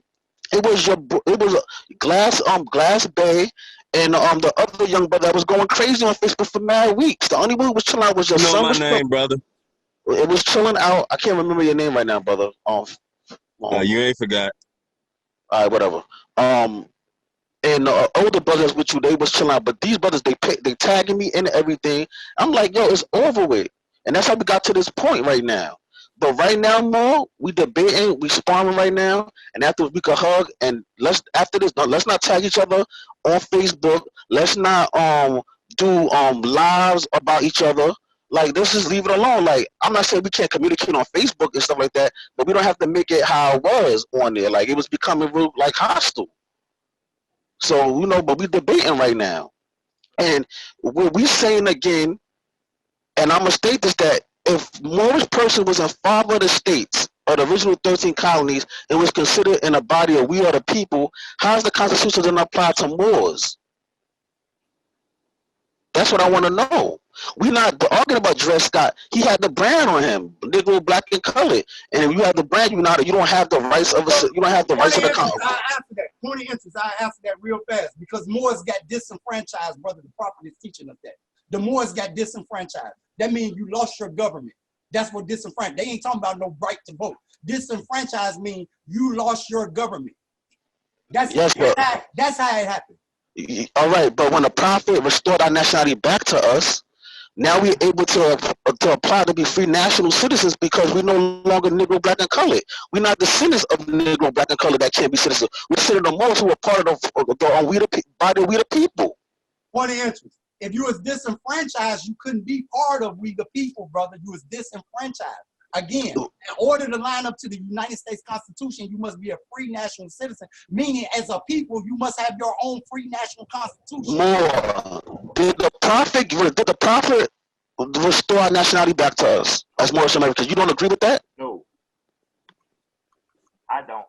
So that mean the prophet originally wasn't Moorish-American? He was ahead of Let me ask you. Wait. The more President, let me finish. Let me ask you one question. The more that said the prophet was not a Moorish-American. I want to elaborate. Let him elaborate. Let him talk to himself. No, I want him to talk to himself. President, can I ask you? Oh man, your president, can I ask you? President, I'm asking because you agree. Do you right? Your president, do you agree with that more that the prophet was not a Moorish-American? This is what I'm gonna say. This is what I'm saying, and I told y'all this last time on the last call. All you have to do for me is it not a fact that Clifford Jackson Bey had to go and correct the prophet's birth certificate to read and say that the prophet was Moorish-American? Again, see, this is what I'm telling you about. You gotta have your own. Yes, he did. If you got your own, man, this is nature change. Let me finish. No, let him finish. He did that. If you have your own government, you have your own vital statistics. Your government recognizes you as being Moorish-American. Your death certificate will say that you're Moorish-American on it, and nobody needs to go correct it. Do you understand what I'm saying? Again, yeah, the prophet is a Moorish-American. We know he a Moorish-American. But guess what? Again, what I'm trying to get y'all to understand and see, I'm not about the disputes, the petty. I'm not on that. What I'm about is answers. Grand Sheik Dingle Ill. Grand Sheik CM Day, Love Eel, all these sheiks. We go on top. Listen, like Mo, when you talk, you go into all these other different stuff. I say pull their death certificates and yet see what they death certificates say. If they death certificates saying that they not Moorish-American on it, then you gotta wake the fuck up, man. This shit's simple. What's wrong with y'all? Do not use that type of language. Yo, you know what? We're not gonna let we're not gonna let Islam, order. You will not use that type of language in this meeting. Like, we all got offenses. We have executive positions. We should conduct ourselves civilly. Yo, listen, like, so you mean to tell me that man dissemination? Wait. Yo, Mo, wait 1 second, because your president's gonna. You want to ask a question? We on a train or something right now. You can't ask a question. Yeah, like that's on this particular. Man, y'all been doing it the whole meeting, man. You can ask that question. Man, nobody trying to hear that. Yo, Felton Bay, fall back. At the end of the day, your president agreed to one we had a point of interest, so I answer his point of interest. No, y'all been doing it the whole meeting. Ain't nobody trying to hear that. Why can't we play by the rules, Phil, and y'all not playing by the rules? No. Man, ain't nobody trying to hear that. You're not even part of this debate right now. This is between the Grand Sheik and the he's a part of the debate. Hold on. Are having a dialogue between each other with a minute and a half for each of them. Fall back, Muslim. Let your executive speak with my executive and let them have a dialogue accordingly. I haven't. Okay, I muted everybody on the call, and this is because it's getting out of control. Nobody unmute their mic yet. Let me talk. I offered the floor to everybody for a period of time. We agreed to a back and forth. We're defining it because y'all saying point of interest. We don't abide by those rules. That's y'all organizational rules and how y'all are able to interject. Well, how we do it is that the person has the floor, and when they're done speaking, they yield the floor. And I'm gonna speak for the president. Hold on. No, not yet, Mo, not yet. We don't have that. So y'all making it seem like we have an understanding of that. We don't have an understanding of that. The way that we conduct our meetings is a person is allowed. So if the person's talking and they got the floor, if they're talking excessively, then there's a point where you can be interrupted. So if you want an even time frame, because there's no rules in terms of a back and forth, other than that, we gotta directly engage a person's points. And topics are getting evaded. Hold on, topics are getting evaded. Questions are being asked. And so if you want, we can do it in a way where it's a allotted amount of time. Otherwise, you're just gonna have to deal with the chaos and the disorder of how back and forth. So you had the floor. I'm gonna speak for the president. Give me 20 more seconds. Give me 20 more seconds. You got it. So again, if y'all want to agree to that, we can do that. But don't complain later that we didn't give y'all a chance to talk, because that's how back and forth work. I got you. It's not gonna get you those results. I got you, brother. I'm gonna speak for the president. The floor is yours. Islam? Islam. Okay, so we're gonna continue on with that specific dialogue. We're not talking about the Dred Scott case. We're talking about whether the prophet was Moorish-American or not. And the president, we was asked a direct question: Is the prophet Moorish-American? And he said, "I'm gonna say this." And he claims, yes, he is a Moorish-American. But what does his death certificate say? Insinuating that if his death certificate, hold on, I'm almost done. Insinuating that if his death certificate reflects his nationality wrong, then that's what it is. Okay. So I want to bring clarity, because I understand what the president is saying, and I'm understanding what you're asking, and I understand why what he is saying is coming across a way where you may not be able to understand him. So I'm going to try to translate it in a way that how he speaks may not be good to your ears. So I'm going to explain what he is trying to elaborate on. So go ahead and let me know when I can speak. Go ahead, Mo. The floor is yours. Okay. Just try to keep it concise. Don't try to, not 5 minutes, like 2-3 minutes is fine. Okay. Continue. So all we're saying is that yes, Noble Jew Ali is a Moorish-American. What we're saying is, from the time of his time till now, his job in the temple has been doing what it's supposed to be doing, which is teaching the people their nationality. The temple should be doing business collectively for the greater good of all of us as Moorish-Americans. Now, our issue is, and you will agree, maybe you will agree to this, that we know that your body may be unified, but it's other bodies that's claiming to be the Moorish Science Temple that will say you guys are out of law. That's not our argument at USAR. We know it's a lot of Moorish temples, Moorish Science Temples of America that say other Moorish Science Temples of America are not Moorish Science Temples of America, okay? So for us to stay out of that argument of which grand body is real and what temple is this, that, and the third, we don't have that argument in our hearts at USAR. We look at all the temples as one. It should be one prophet, one temple. But what we saying at USAR is that we accepted all of the teachings of Noble Jew Ali, but we're saying, and Cannon Bay is using this for an example of, when he mentioned that the brother had to go and change the prophet's birth certificate, we're not saying, the only thing we're saying that is showing light to is that we did not form ourselves into a state, meaning the power to describe ourselves in birth and in death. So at USAR, we are having children that are born with no state birth certificate, but our state. Just like if a child was born in Georgia, they would have a Georgia birth certificate. Even if the parents came from New York, if they moved to Atlanta, Georgia and had a baby, that baby would have a birth certificate of the state of Georgia, okay? So all we're saying is that we've taken the prophet's lessons and lined them up to international law, and we know that it's certain things that we deserve as a nation of people, not to discredit the Moorish Science Temple. We're not trying to be the Moorish Science Temple or say that the Moorish Science Temple is not a government. We're not trying to compare ourselves to the Moorish Science Temple. We're not trying to compete with the Moorish Science Temple. We understand exactly what the temple was set up to do, and we respect it for that. We are saying that we are the brothers who saying, what's the next step?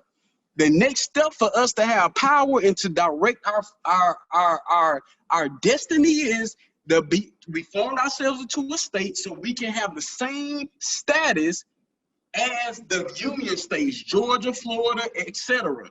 These states are under the federal government. These states have the power to make public law. They have the power to... Islam, well, we over 3 minutes now.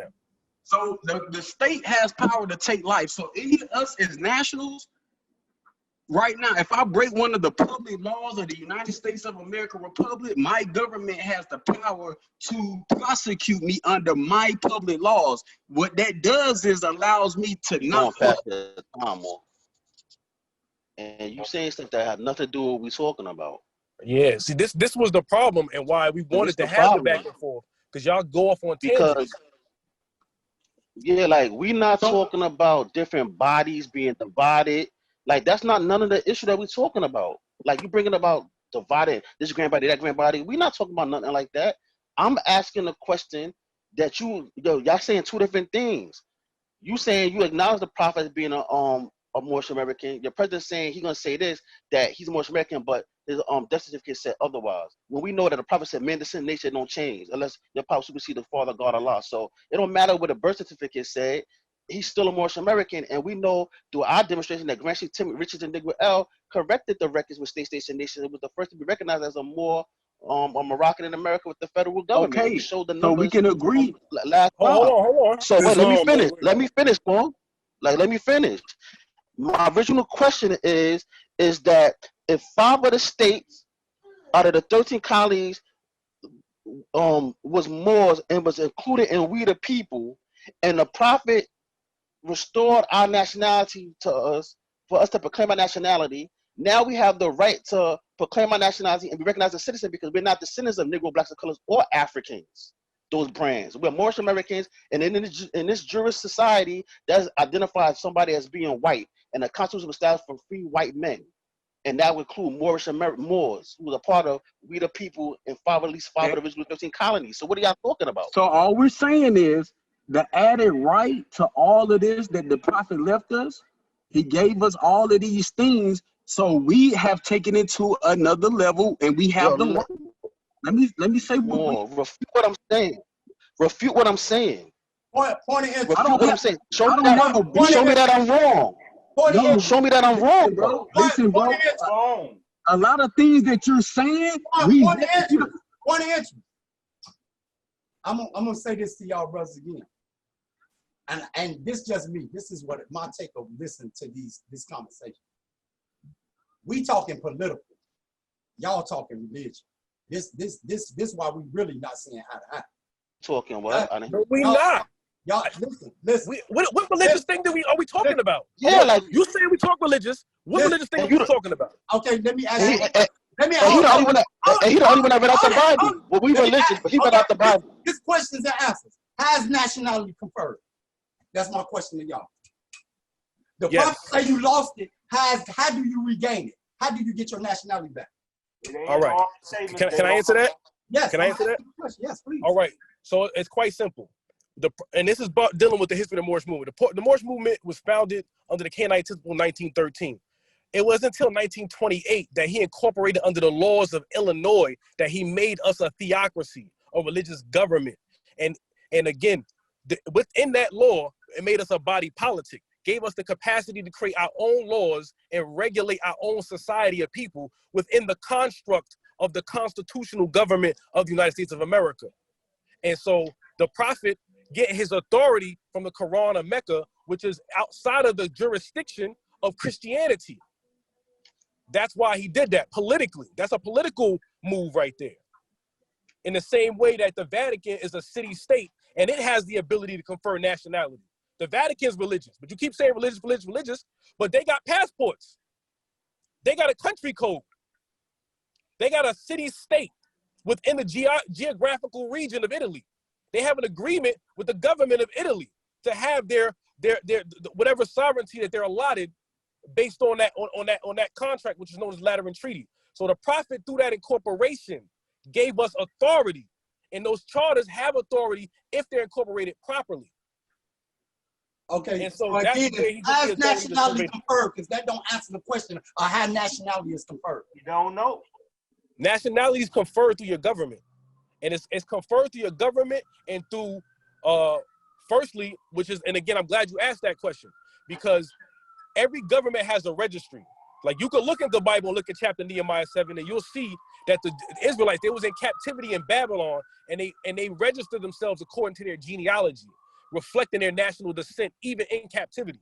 And so the Moorish National Bureau of Vital Statistics has that same function for us here, where we record ourselves with our nationality according to the law.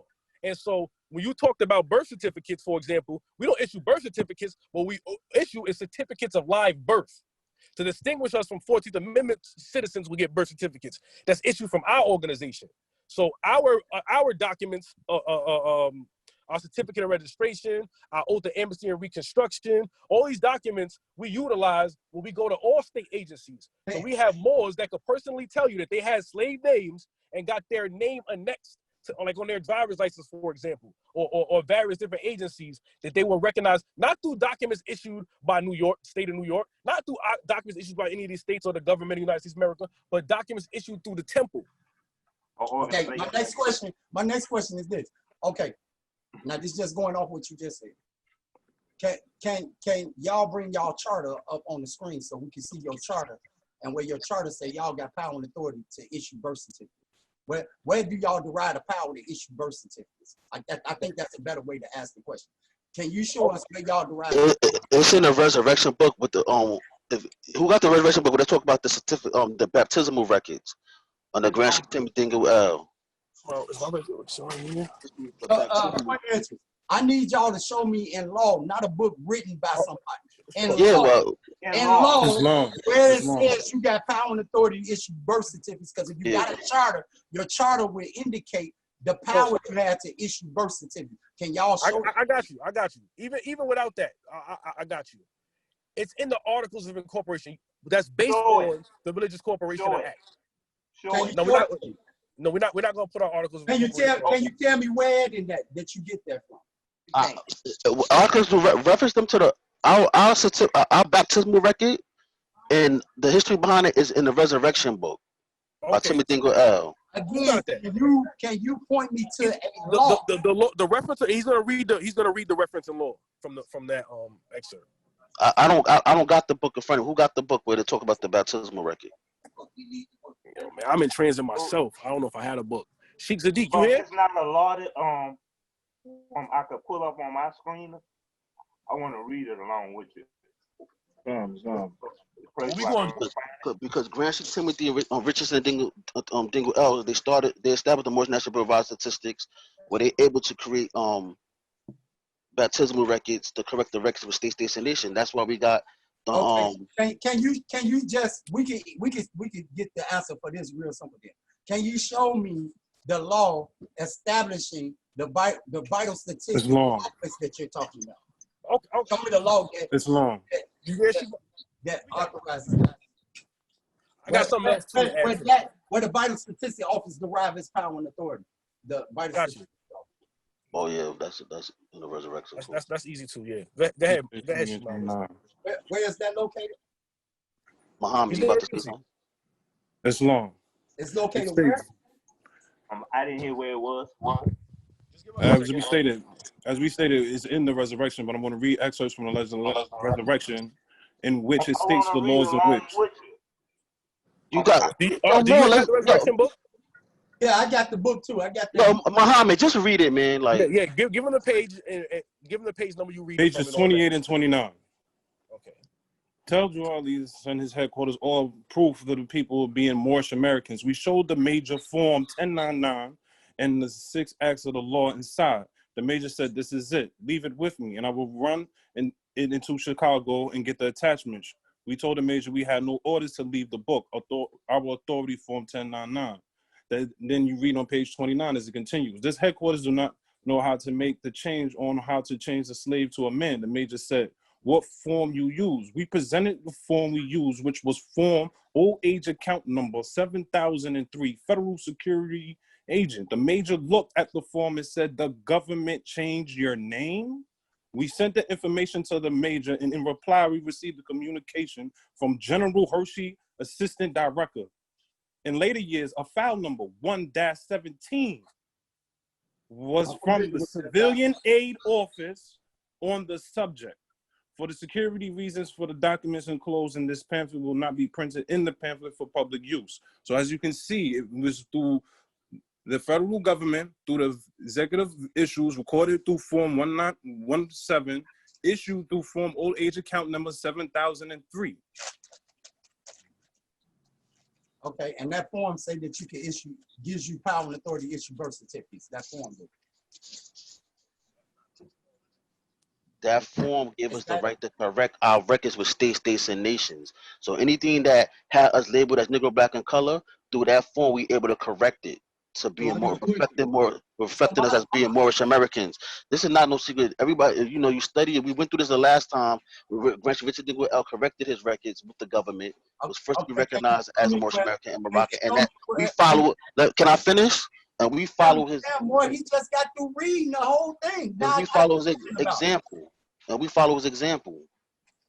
Okay, my question is, can you show me where in what you just read, where it establishes a vital statistics office? And from what authority is that office deriving its power and authority from? So the Moorish National Bureau of Vital Statistics itself was incorporated in the state of Baltimore, Maryland. And its articles of incorporation of the original incorporation of the Moorish National Bureau of Vital Statistics gave it its authority. Because again, when you incorporate, your articles of incorporation determine what you have the legal and lawful capacity to do. Okay, could I see that chart, that incorporated document in that document? So in that document, it's saying that you're forming a Bureau of Vital Statistics, correct? No, that's not. That's we told you. That's under the book. That's under the copy book 521, file number 530. Just said that it's incorporated in the state. I'm talking about more. Incorporated. More. Listen, he's not listening to what we're saying. He's not listening. Yeah, more. The national, the registry for most established was under the copyright book 521, file number 530 39, record 147, and National Archives Service Administration, Washington, D.C. So you could go right to that record and you'll see that the Moorish Registry or Moorish Bureau of Registration was established under those particular numbers. More, we giving it to you. Oh, okay. So, and when I read that, you're saying that that's what it's gonna say. Yes, that's what it's saying. This the process to register. This the process to register Moors was established under this copy book.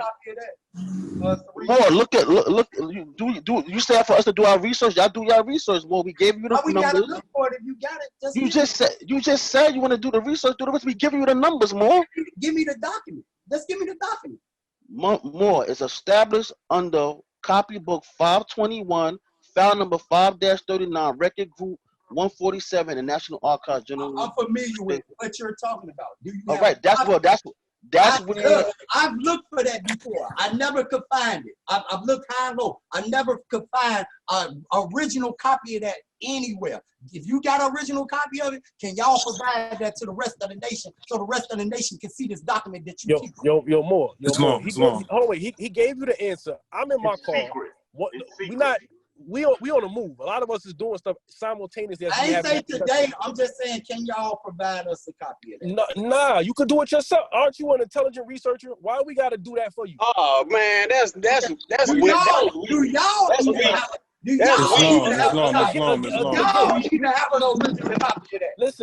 Don't try to put. We having a discussion with y'all today. Y'all could take this information and do with it what you will.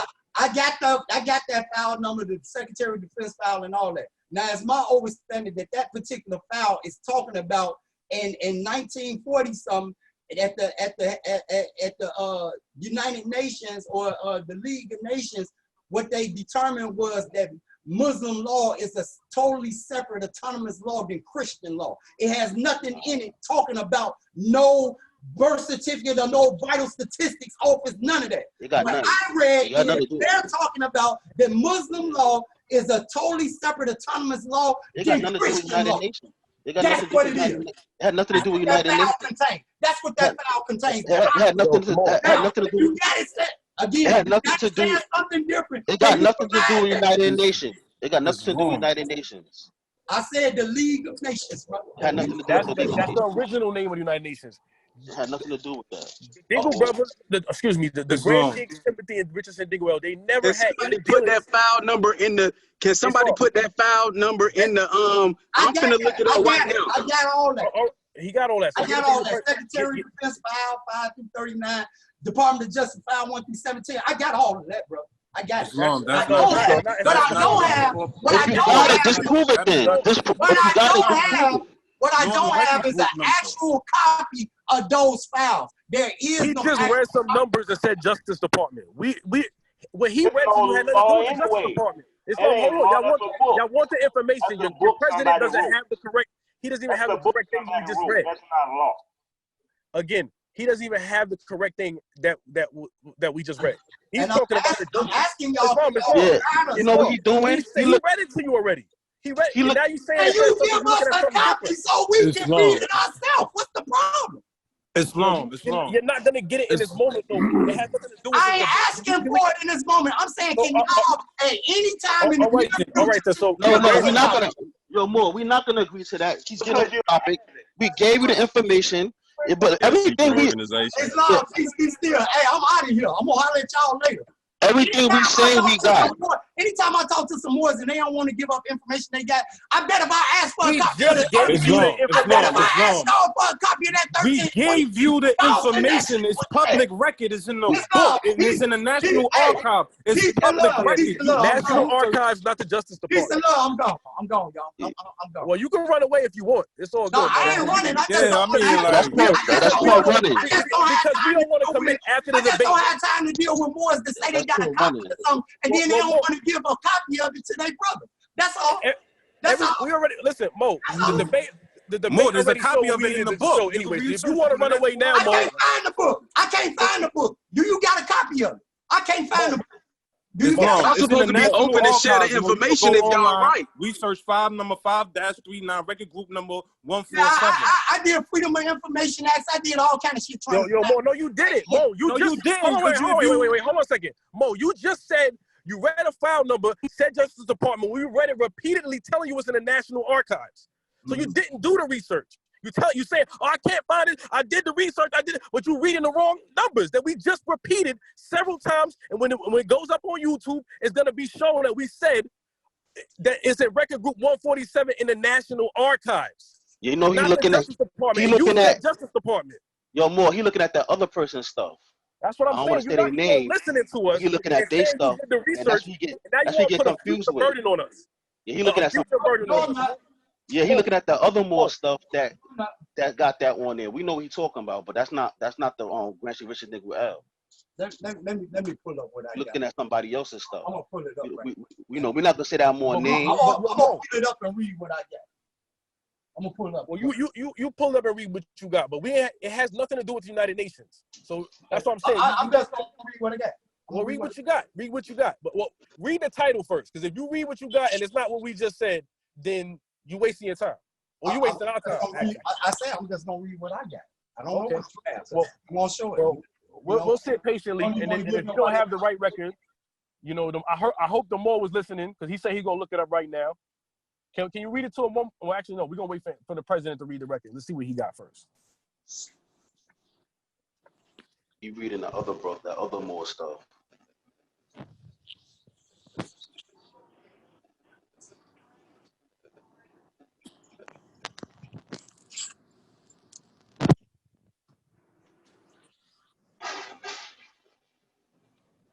Because again, see, it's like, you know, to me, it's a cop out when you in a debate and then you wanna, oh, you're not gonna give me this, I'm leaving. Or, oh, why we can't just talk about brotherhood? How we gonna move forward and we don't agree with each other's doctrine? How we telling the people one thing and you telling people another thing, and we saying we need to go left, you saying we need to go right, or we saying we need to go up, y'all saying we need to go down. How are we gonna move forward if we don't come to an understanding of truth?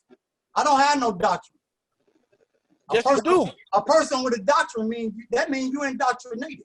I'm not indoctrinated. Oh, okay. So you don't have. I'm going about what the law say. So you got the law. All right. So when was the United States of America the republic created? When did it begin? Okay, I got the thing on the screen now. Okay, I'm sure you do. I'm gonna hold that question for you. Go ahead. I got National Archives Group 147, Book 521, File 5 through 39, Department of Defense, and File 1 through 17, Department of Justice. That's what I got. So read it. Okay. Then I got U.S. Department of Justice file number capital B, capital M, colon, $, capital H, capital R, colon, WD, colon, 144-35-0. Yeah, that's not originally Richardson Diggle stuff. That's some more that added that to Richard Diggle L's demonstration. When you see like them other numbers, that's somebody else that added on to it. Okay. So right now, it's my understanding that the source and power of authority for the Bureau, for the Vital Statistic Office that y'all have comes from Richard Dingell's book, Resurrection. It don't come from it's not derived from a government. No, it's derived from a government. You see, this is what you're getting. I'm asking you what government, Mo. That's I got you. We're gonna make this real simple. We're not even gonna make this all complicated stuff. All you gotta do is answer. I got you. If you allow Mo to speak, I'll give you the answer. It's real simple, Mo. It's real simple. You don't need the like us as a society. When we became and remain a body politic, we were granted law-making power. It's that simple. It's that simple. And you show me the law that established your vital statistic. Again, that was in conjunction with the military in terms of their recognition. Us establishing it is incorporating the Moorish National Bureau of Vital Statistics. That was the establishment of it as a legal entity, and its original articles of incorporation state what it has the authority to do. Hey, Moore. So when you have a government and you create an agency or instrumentality of that government, it is supposed you are to have legislated some type of way in law the establishment of that government or agency that you saying that you have. That should be written somewhere in your laws that you tell me. So you say, are you trying to argue that the Moorish National Bureau of Vital Statistics is not legitimate when we already showed that Richardson Digwell was the first No. person who was classed It's We not. just saying we So doing you're not- government better than y'all. So you're not saying that it's not legitimate. You're not saying that the Not records legitimate. don't validate. What I'm saying is I don't know because y'all ain't showing me nothing. All I hear is a bunch of talking. I'm asking. You just to said show you had me the. these You things. just said you had the. You just read and said you had the information. I asked you to read it. That information right there for that file number, I just told you what I ran across of what it says. And what I read across for what it says actually came from Grand Sheik Lord Abba, is the one who said what exactly and presented evidence of exactly what that file contains.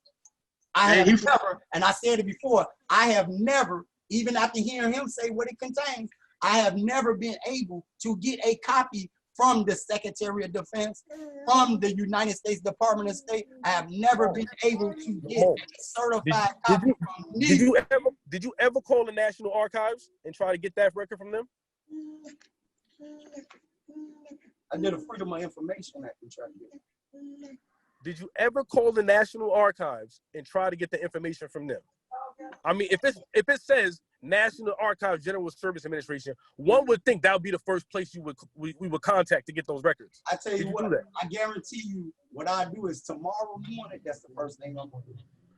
Okay, well that's well and good. That's well and good. But again, and when I get it, I'm gonna give it to every more that asks me for it, I'm gonna give them a copy of it. We've already demonstrated. Okay, every more that asks me for a copy of it, when I get it, I'm gonna get it. That's fine. That's fine. So more, he just admitted that he looked in the wrong place. So we went through this diatribe for this long, and now he submitted at the end that he been looking at the wrong place the whole time.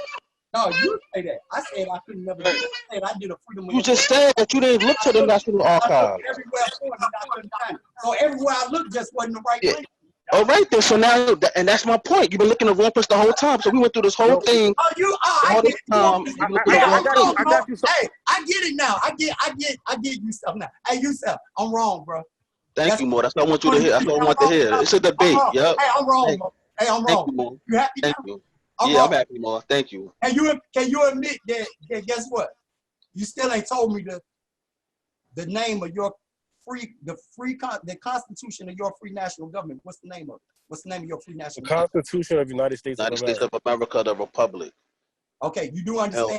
And we are protected under the 13th and 22nd and the Proclamation of Abraham Lincoln. Are you talking about the federal government located in Washington, D.C.? That's your government? Okay, so no. Let me get it. I got you, Mo. I got you. We're talking about the same thing that I had read this earlier.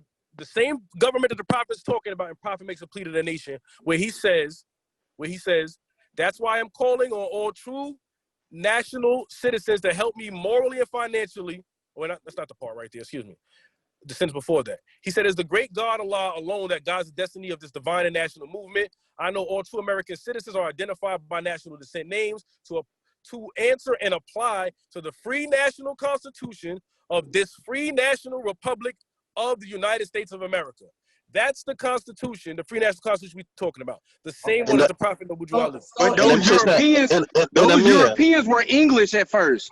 Yo, more like wait. Disagree with the prophet. Wait, hold on. Just say you disagree. You disagree with the prophet. Just say that. Make that on the record. No. Say, I asked the question for a reason. I'm trying to get clarity. But not. Okay. Before you get your clarity, President. Hold on. I answered the question. The more made a response. The more jumped in. I'm trying to get clarity. I don't know. I got you. But I'm not gonna let this slide though. I'm not gonna let this slide because you trying exactly what side? What the more just said. I'm trying to understand what government this brother talking about. No. You President. Said what slide? President. More. Could you speak up and repeat yourself more? It's already recorded, so you don't need to. No, not you, President. President, not you. The other more. Mr. President. You talking about Glass Bay? You just said whoever just made that. I said the original Europeans, they were English before they became American. They had a free. What you said was that the Europeans were the ones that wrote that Constitution, insinuating that it's not for us. But the prophet was talking about us becoming citizens under this constitutional government that you claim that Europeans. And you have to have a state to do that, brother. Never mind that the Grand Sheik already said that Moors was a part of the 5 of the original 13 colonies. Never mind that fact. Never mind the fact that I don't know what government they're talking about. I'm trying to decipher. I'm gonna read the prophet's words again. He's talking about the government the prophet talking about. Okay, we're talking about the Republic government of the United States of America that the prophet talking about. Can you name me 5 officials of that government right now that I can call? He can't. He can't. All right, can I say something? Yeah, you can say something. You can tell me 5. All right, let me finish. The Republic form of government is perpetual, meaning that if I acknowledge that the Republic form of government. I asked you how long it is, brother. I asked you, can you give me 5 government officials of that government that we can call right now? That's what I asked. He can't. He dodged and he going I can get 5 for you, sir. So, he can't answer it. No, I got you. Answer it then. Wait a minute. First of all, we're not going to do that. You got to time Mo, it's cool. Yeah, we got. No, it's a debate, right?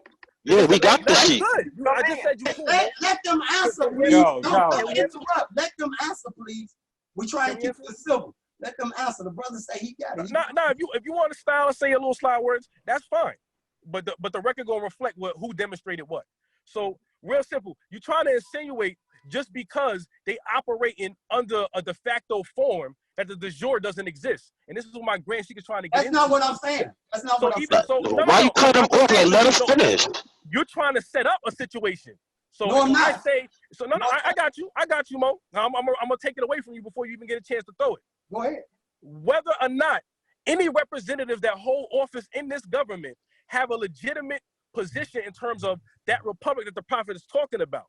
Because we talked about the great conspiracy and how the Republican form of government has been subverted, and that everybody under the 14th Amendment, including those representatives, are in a state of rebellion. So just being classed under that 14th Amendment period, they can't represent the Republic. But that does not discredit the fact that the Republic is perpetual, and that particular status of congressman and president, they can be restored once they take this oath, and then they can hold office of the Republic. And if we want to contact, let me finish. And if we want to contact officials, we'll contact our Supreme Grand Sheik, our Supreme. Well, I'm not contacting no Sheik about political business, man. Okay, then those are our officials. The Sheiks are our officials. So Amir, let me get this straight. So you're saying, your statement is, 1 minute you're saying, I'm asking you, so are you talking about the federal government? You said, no, I'm talking about the government the prophet is talking about. But then you come back and you kind of angling that the government the prophet talking about is the federal government, because you're saying it's not the federal government. Saying they're acting in the de facto format because ain't nobody sitting in the seats of the government of the republic, right?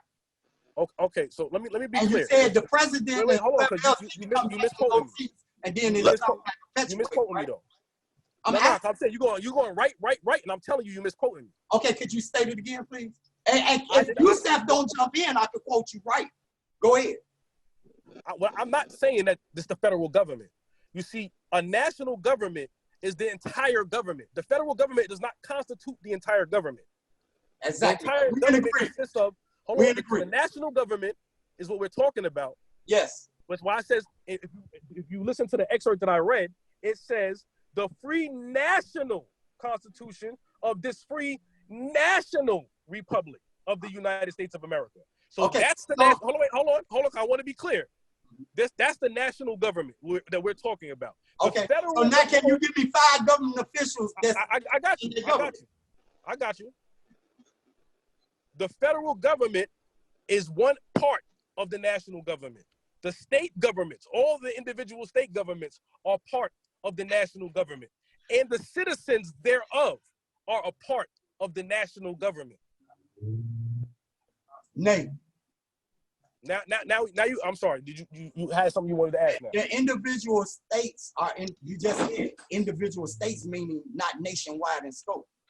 No, that's not. I'm talking about the nation. You just said the national government is basically higher than the federal government, meaning national means nationwide in scope, not broken down into individual, independent nation, state governments. Where is the national republic government and its government officials? Can you name me 5 government officials of that national republic government? All right. So you did you not hear me about any of the things that I just? First off, you're making it seem like the states are separate from the national government. They're not.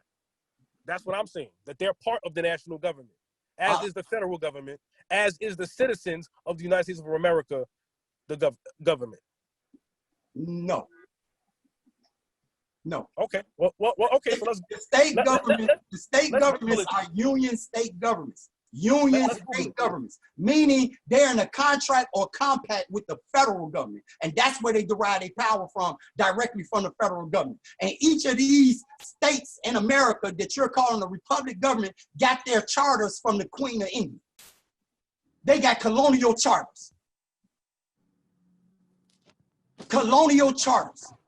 You're saying, wait, 1 second. You saying the states? Islam. Hold on. You're just saying the states are under the authority of colonial powers. That's what you're saying? Yeah. Oh, for sure. Okay, for sure so you're wrong. Okay, really?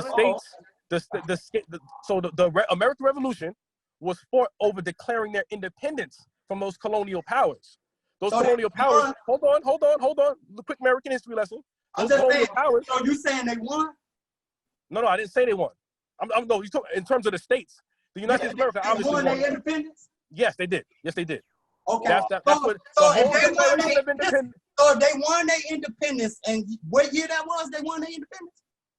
So the year that they won their independence, well, they declared their independence in the year 1776, and then obviously it was contested. And the close of the American Revolution, officially, I believe, was the year 1787 or 1789, between 1787 and 1789.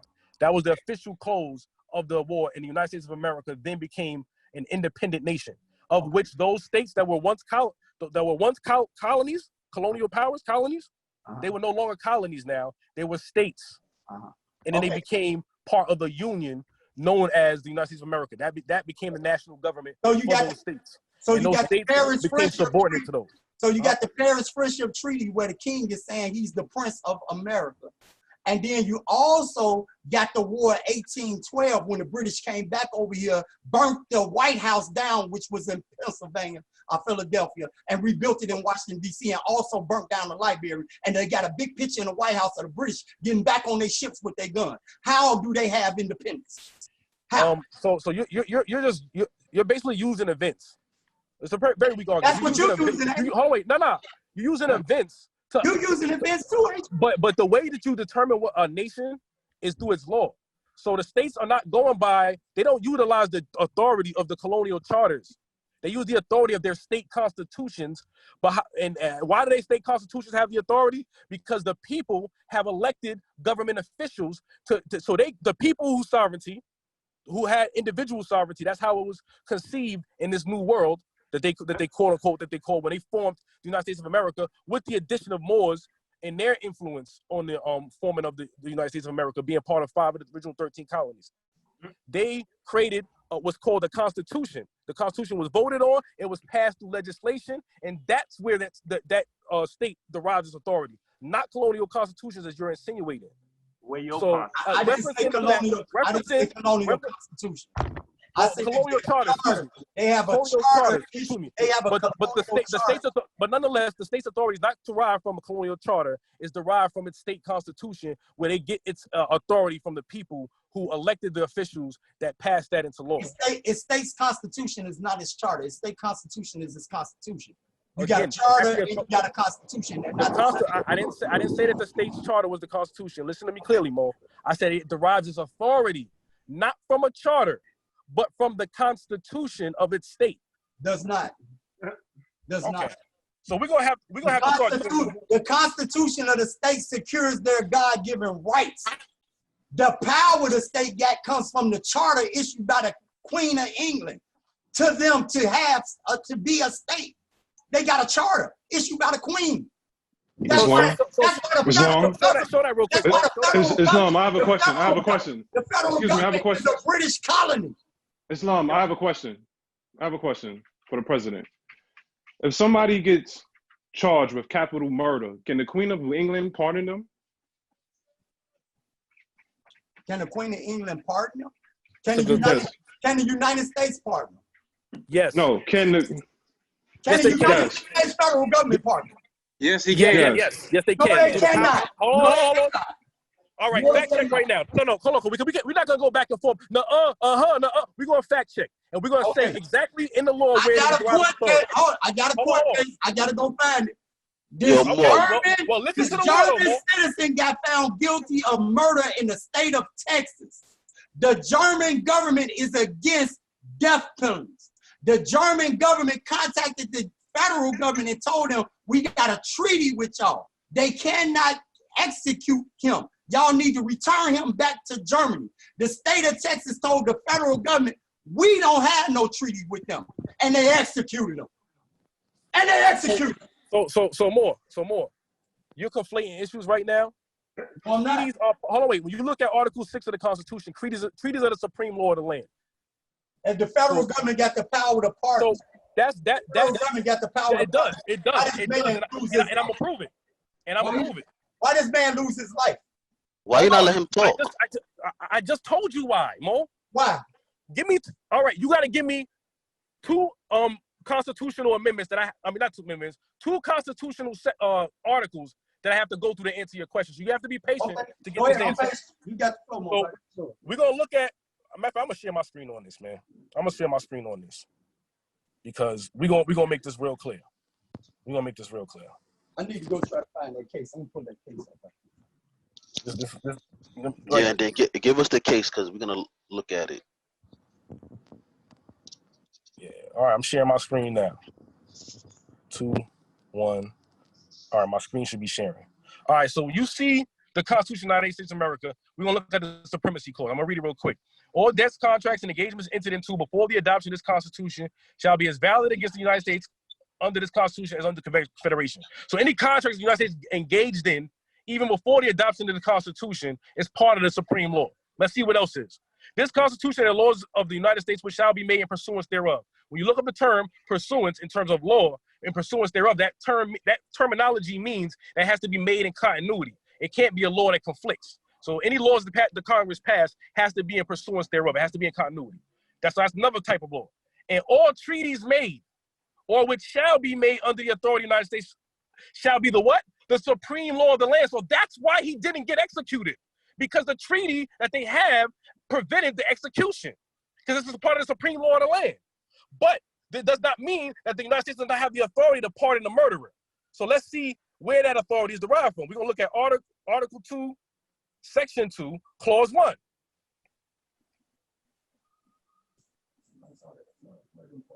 We do this Constitution stuff, Mo. Stop trying to say we religious. Again. Hold on. Wait. Let him finish. They killed him. They executed him. I didn't say that he didn't get executed. I say Texas executed him. You're not even listening.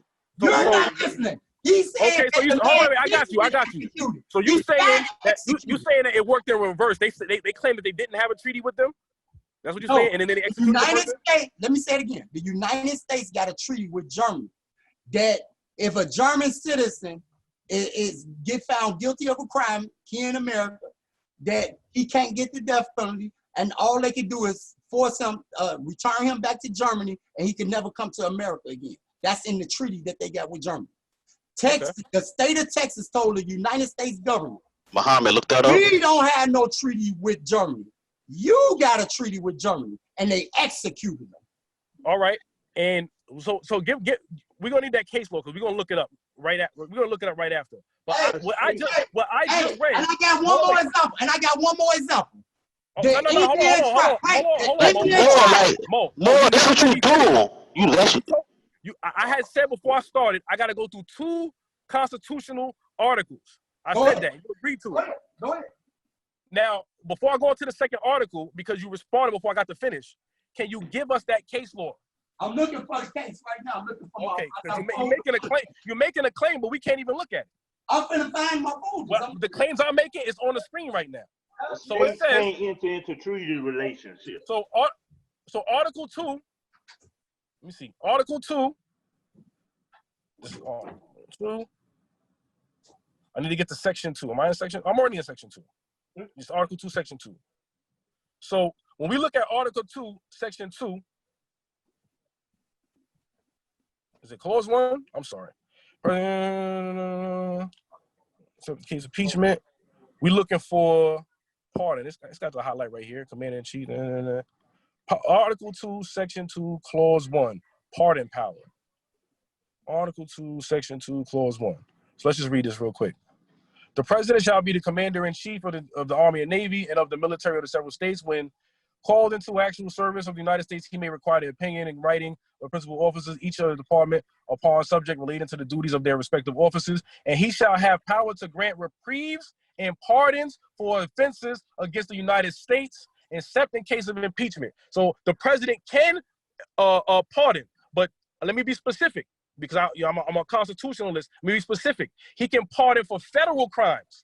The executive authority that could pardon for state crimes is the state governor. That's the head executive. So if you committed a crime in the state of New York, for example, and you did not have a federal charge attached to that murder, then only the president. I mean, it doesn't matter what kind of crime it is. Only the governor can pardon you in that state, not the president. That's what he just said. No. But that's in line with the Constitution. But again, that's dealing with what authority the laws have, because the 10th Amendment gives the states police powers. So a state could, so for example, the federal government can't ban executions unless they do it through a constitutional amendment, which involves the states. But a state itself creates the laws when in terms of criminal justice, criminal law. So they can, and that includes punishment.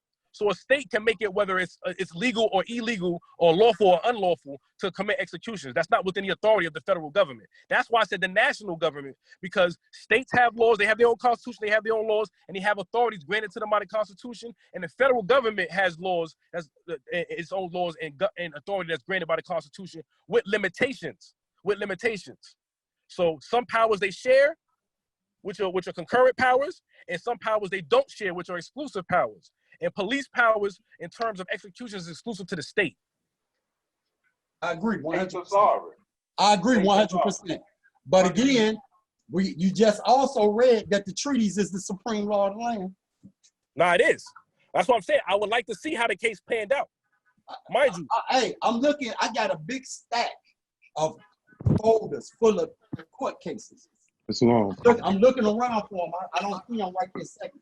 So when I get it, I will call you and let you know the case. That's that's too late. We ain't gonna be able to work with that. But look, the original point was this: the states do not derive their powers from colonial or foreign governments.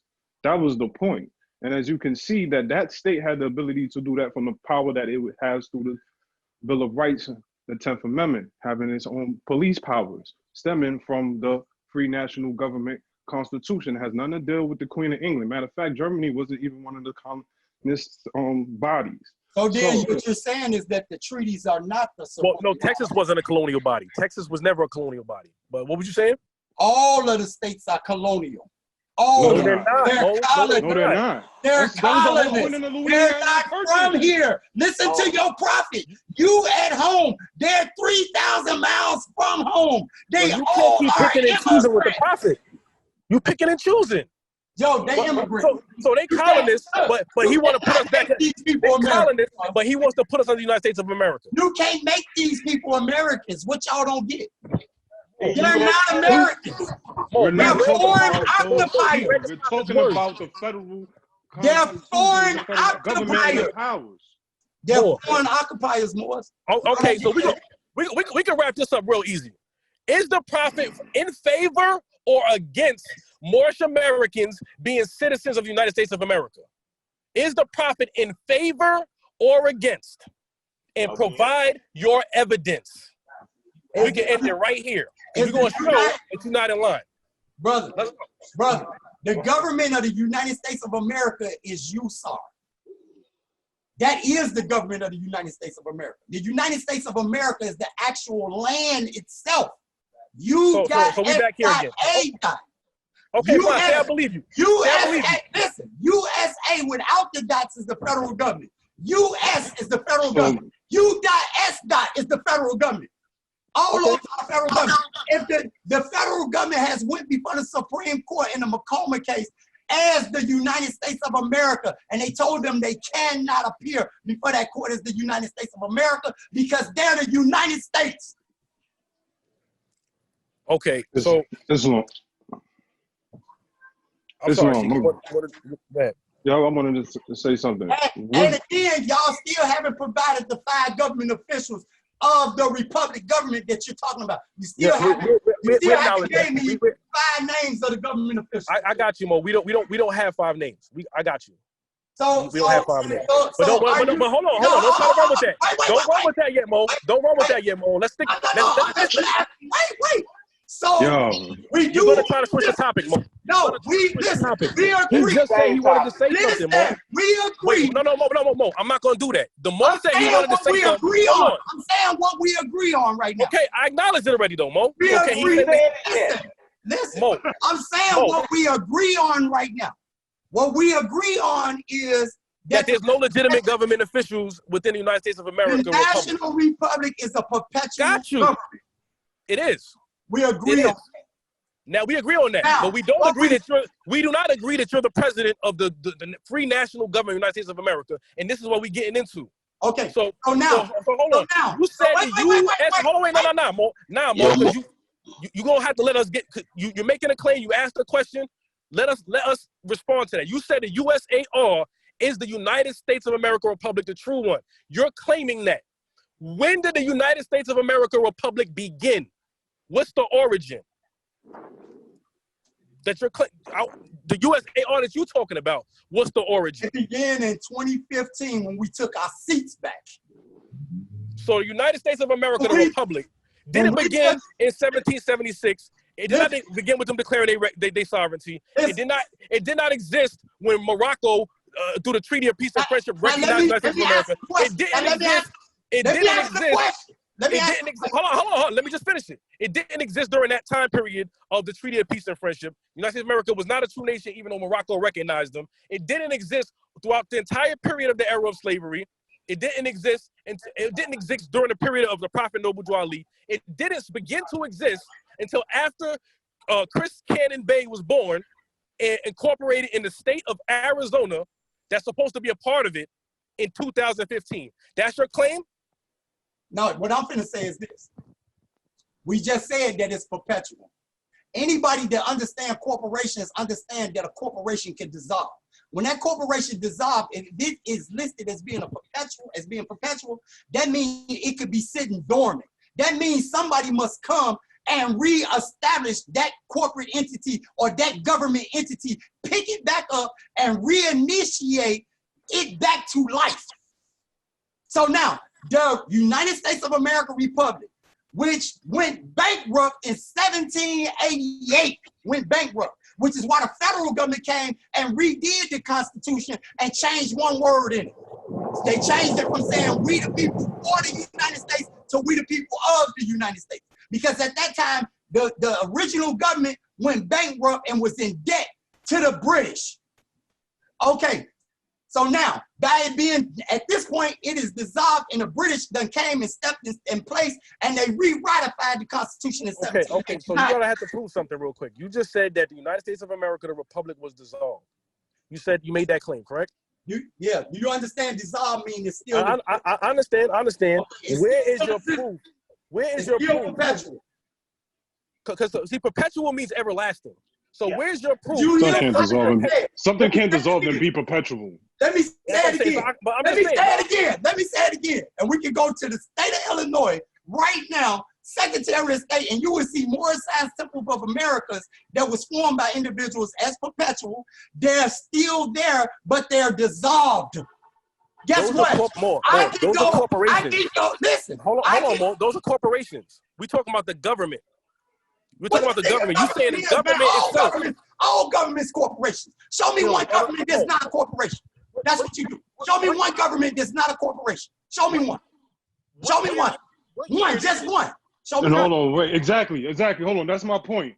That is my point. If this is a corporation, right? Show us the date and where with the Secretary of the State that the United States of America was dissolved. Let's get that. And we also want the year. We also want the year it incorporated. I'm gonna say it again. We just asked. Out of y'all own mouth, y'all said that it's perpetual and there's nobody running it. If there's nobody running it, it ain't active, bruh. Perpetual means everlasting. It ain't active. So no neutrality. The Constitution is active. Perpetual is everlasting. The supreme laws of the land are everlasting. It doesn't matter, bro. It went bankrupt, bro. It went bankrupt. It has nothing to do with that. It went bankrupt. Who paid the have a date it dissolved? It went bankrupt. Yo, listen. The certificate where it was Islam. dissolved? Who paid the debt? Islam. You can see by studying Wall Street and the financial system of our government, when a corporation goes bankrupt, it does not dissolve. It has different shelters that it gets from the federal government where it can stay and remain perpetual. So just because something goes bankrupt doesn't mean that it's dissolved. You're trying to insinuate something that it is not is. In order to dissolve a company, a corporation, an LLC, S Corp, C Corp, whatever the organization may be or adopt, you have to go to that state with the Secretary of State and dissolve it, which will have a date and a seal and a time. That's not a fact, Mo.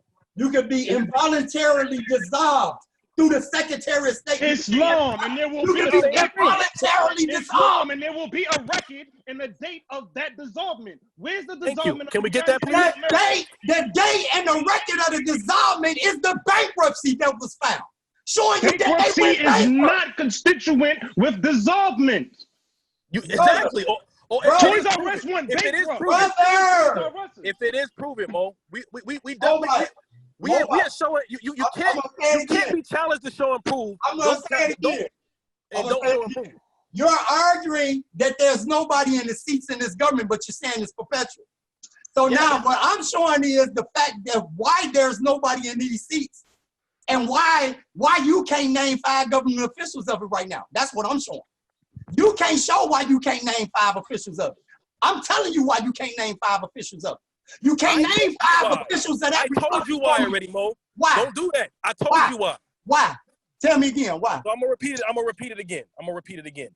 Just because there's nobody that's a true citizen that's sitting in the seats today does not mean, and I preempted you because I knew you were trying to go there. I preempted you. I said, just because does not mean that the United States of America is not perpetual. When you read the Articles of Confederation. I didn't say nothing about it being perpetual. I already made it clear. You're not listening to him, Mo. I already made it clear. I said we can go to the Secretary of State of Illinois right now and look up a Moorish-American Temple of America. And on its record, it would say that it is perpetual. But it will also tell you that that corporation is dissolved, brother. And you can get that record. And Mo, you can't provide any Moorish-American Temple of America that you said is dissolved, we can pull up a record on it. But you saying bankruptcy. Bankruptcy is not a condition of dissolvement. You know, it doesn't mean it's going to get dissolved because you went bankrupt. Trump went bankrupt how many times? Brother, the United States can file bankruptcy. The United States can file bankruptcy 3 times. The word perpetual. The United States can file bankruptcy 3 times, brother. You only get 3 times. You only get 3 times.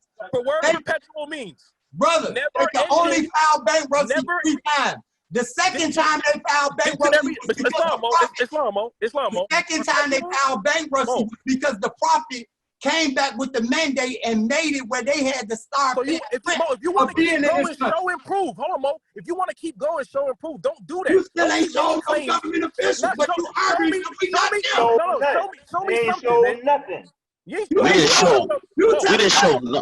us we not the government officials. I didn't show Article 6 of the Constitution. I didn't show Article 6. I said you have not. When are you going to show and prove, Mo? When are you going to show and prove? You have not. We saying we those government officials of the original republic. That's what we. Yeah, you're making a claim. I'm asking you to show and prove. We ask you for specific. You want me to show? You want me to show and prove that we the original? That we are the government? No. I want you to answer my questions, Mo. And when I say show and prove, answered your the question. answer. No, you did not. You have I not yet to show where the United States of America was dissolved. That's what we asked you, Mo. I just said. And you said, no, you again, they could still be perpetual. Mo, we still be dissolved and still be perpetual. Islam. Mo, you cannot subtract ending, and still add. That is a fallacy. What? You have to show. Exactly. You cannot be dissolved and perpetual, no matter what. So if you're saying that you took office to something that was dissolved, that you cannot be in the seat of something that is dissolved. And if there was dissolved, what was the date that it was dissolved? Noble Drew Ali paid off the debt of the republic.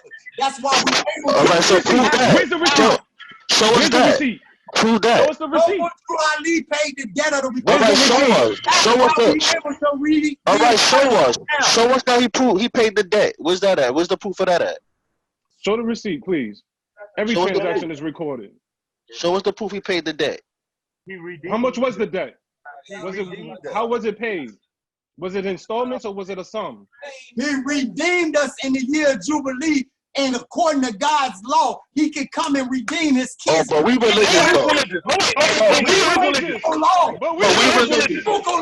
But we religious.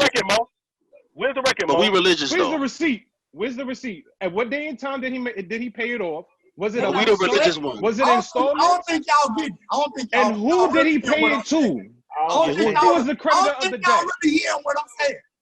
Who was the creditor of that debt that he paid off? We hear you. You saying religious stuff. We hear you. You saying religious. We asking you for law. You saying religious stuff. We hear you. I thought we were religious. Can we get some law, please? That's what I'm saying. Can we get some law, please? Can I get the receipt of the debt being paid? They talking to each other. Hey, I gotta go back to work, man. I got work to do. I gotta go back to work. Can we just get a receipt of no? Now wait. Yo, President Cannon Bay. Yo, we love talking. We love building with you. We love your spirit. We love your spirit more. It's good. It was a good spar, but a lot of things you didn't improve more. You came with a lot of Moorish mythology. A lot of things y'all didn't improve either more. Y'all still ain't proved how y'all got y'all nationality conferred on you from a state. We already told you. Yeah, we said that. National Archives. We let the people be the judge, Mo. Number 147 with the Selective Service and then recording the National Headquarters Selective Service System. Moorish National Bureau. Can you present that receipt that Noble Drew Ali paid off the debt that he paid in the whole sum? He redeemed the nation under biblical law. I got it right up on this. Oh no, hold on, wait. Maybe you need that other Mullen Bay who kept talking. Can you provide the receipt? Was it paid in installments? Brother, was it paid? It didn't have to be paid according to. Can you? Brother, he redeemed the nation. He redeemed it. Oh, but we religious. So I redeem all my debt, and I'm going to school for free, and I'm getting a Benz today. Hey, Fred, it's over their head. Non-cipher. Hey, brother. Non-cipher. What's the name of your the Constitution of your free national government? Show me where Noble Drew Ali paid off the debt. They ain't got nothing. Show me. Exactly. Y'all don't have nothing. Come on, we going back and forth. All right, yo, Mo. We gotta go back and forth, Mo. Yo, all right, yo. All right, wait. All right, Sheik. Yo, Sheiks, our free national. One family band, one free national name. Show me the name of your free national constitution. Yo, no, we're not gonna do that. We're not gonna do that, Mo. We answered that question already, Mo. Okay. All right. We're gonna. Those that do not recognize the constitutional pole of their free national government will be classified as Mo. I just muted you, Mo. We're not gonna do that, Mo. You didn't want to answer the question. You didn't want to show the proof. You said you got to go back to work, and we depart in peace. Like, if you want to continue the discussion, we can continue the discussion, but we asking you for proof. We've been asking for minutes. You're not willing to show proof. and you just keep rambling on. We're not gonna do it. Well, there you go. It's long. The brother Wow, just so left. you muted him while he was talking. That's crazy. Yeah, I muted him while he was. No, man, because y'all been talking the whole time, brother. Ain't nobody, Did he say he was man, leaving, go, Mo? man. Did he say he was leaving, Mo? And then he kept going. We're not gonna sit here and do that, Mo. Islam, peace. You know what I'm saying? So Moors, you know, it got heated a little bit, but you gotta bear in mind, Mo, like Moors will use certain tactics to try to evade conversation or try to get out of situations, and then cry and say, "Oh, you know, y'all trying to be divisive. Oh, you're not letting me talk." But then you talk for minutes and not explain nothing. Don't answer our questions. Won't show no proof. Islam, Mo, go ahead, Sheik. And then how you in the middle of a battle and then you want to hug? Like, come on, like we could hug after. Like, well, don't let it get like it get hot for you, and now you want to shake hands in the middle of a sparring session. Like we sparring right now. We hug after. But that's the guy that's getting boxed up. Yeah, you know what I'm saying? So yeah, we're gonna put this. It was all good the first round. You could throw punches, you could swing for our head, but just as soon as a punch connect to the body or somewhere, and now you stiffen up. Now you wanna hug and shake hands and nod and smile and all that. And then the thing about it with the federal officials, they don't know that Grand Chief Richard L was a federal Grand Chief. But that's another degree I didn't want to really go into right now, when him being a federal Grand Chief and him having the federal powers and different things like that. And our Supreme Grand Chief Peter L is a federal Grand Chief to this day, and that's the official that we'll call our Supreme Grand Chief Clarence Peter L and the officials that's in Baltimore and throughout the several states. But let's end in prayer. Let's end in prayer because we didn't supposed to go this long. Exactly. I was getting ready to say, you know what I mean? We're going to let the Moors go. We'll be able to watch this later and, you know, make our own assessments, and those watching at home and in the future, what have you, they can make their assessments on how this went. But we're going to we already closed out our meeting, but we're going to depart with one another in prayer because we want to leave with positive energy. Sometimes things get heated. We don't got no beef with the Moors. Like, they probably going to be upset. They probably going to, well, we done with that. Like, we had we gave them another opportunity to demonstrate. They wasn't able to. We moving on. We're gonna just do this prayer, Moors, and you know, we're gonna reconvene next week, and we'll keep y'all posted on what the itinerary will be. But on that note, Moors, appreciate y'all for sticking around. Much love to every brother and sister present and worldwide. Shalom.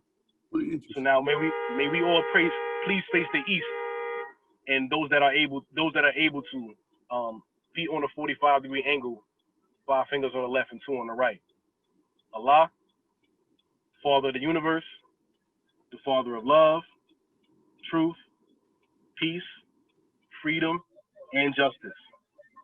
Allah is my protector, my guide, and my salvation, by night and by day, through his holy prophet, Drew Ali. Ameen. Go in peace, Moors. All right, peace, Moors. Islam. Peace and love, Moors. Peace, peace.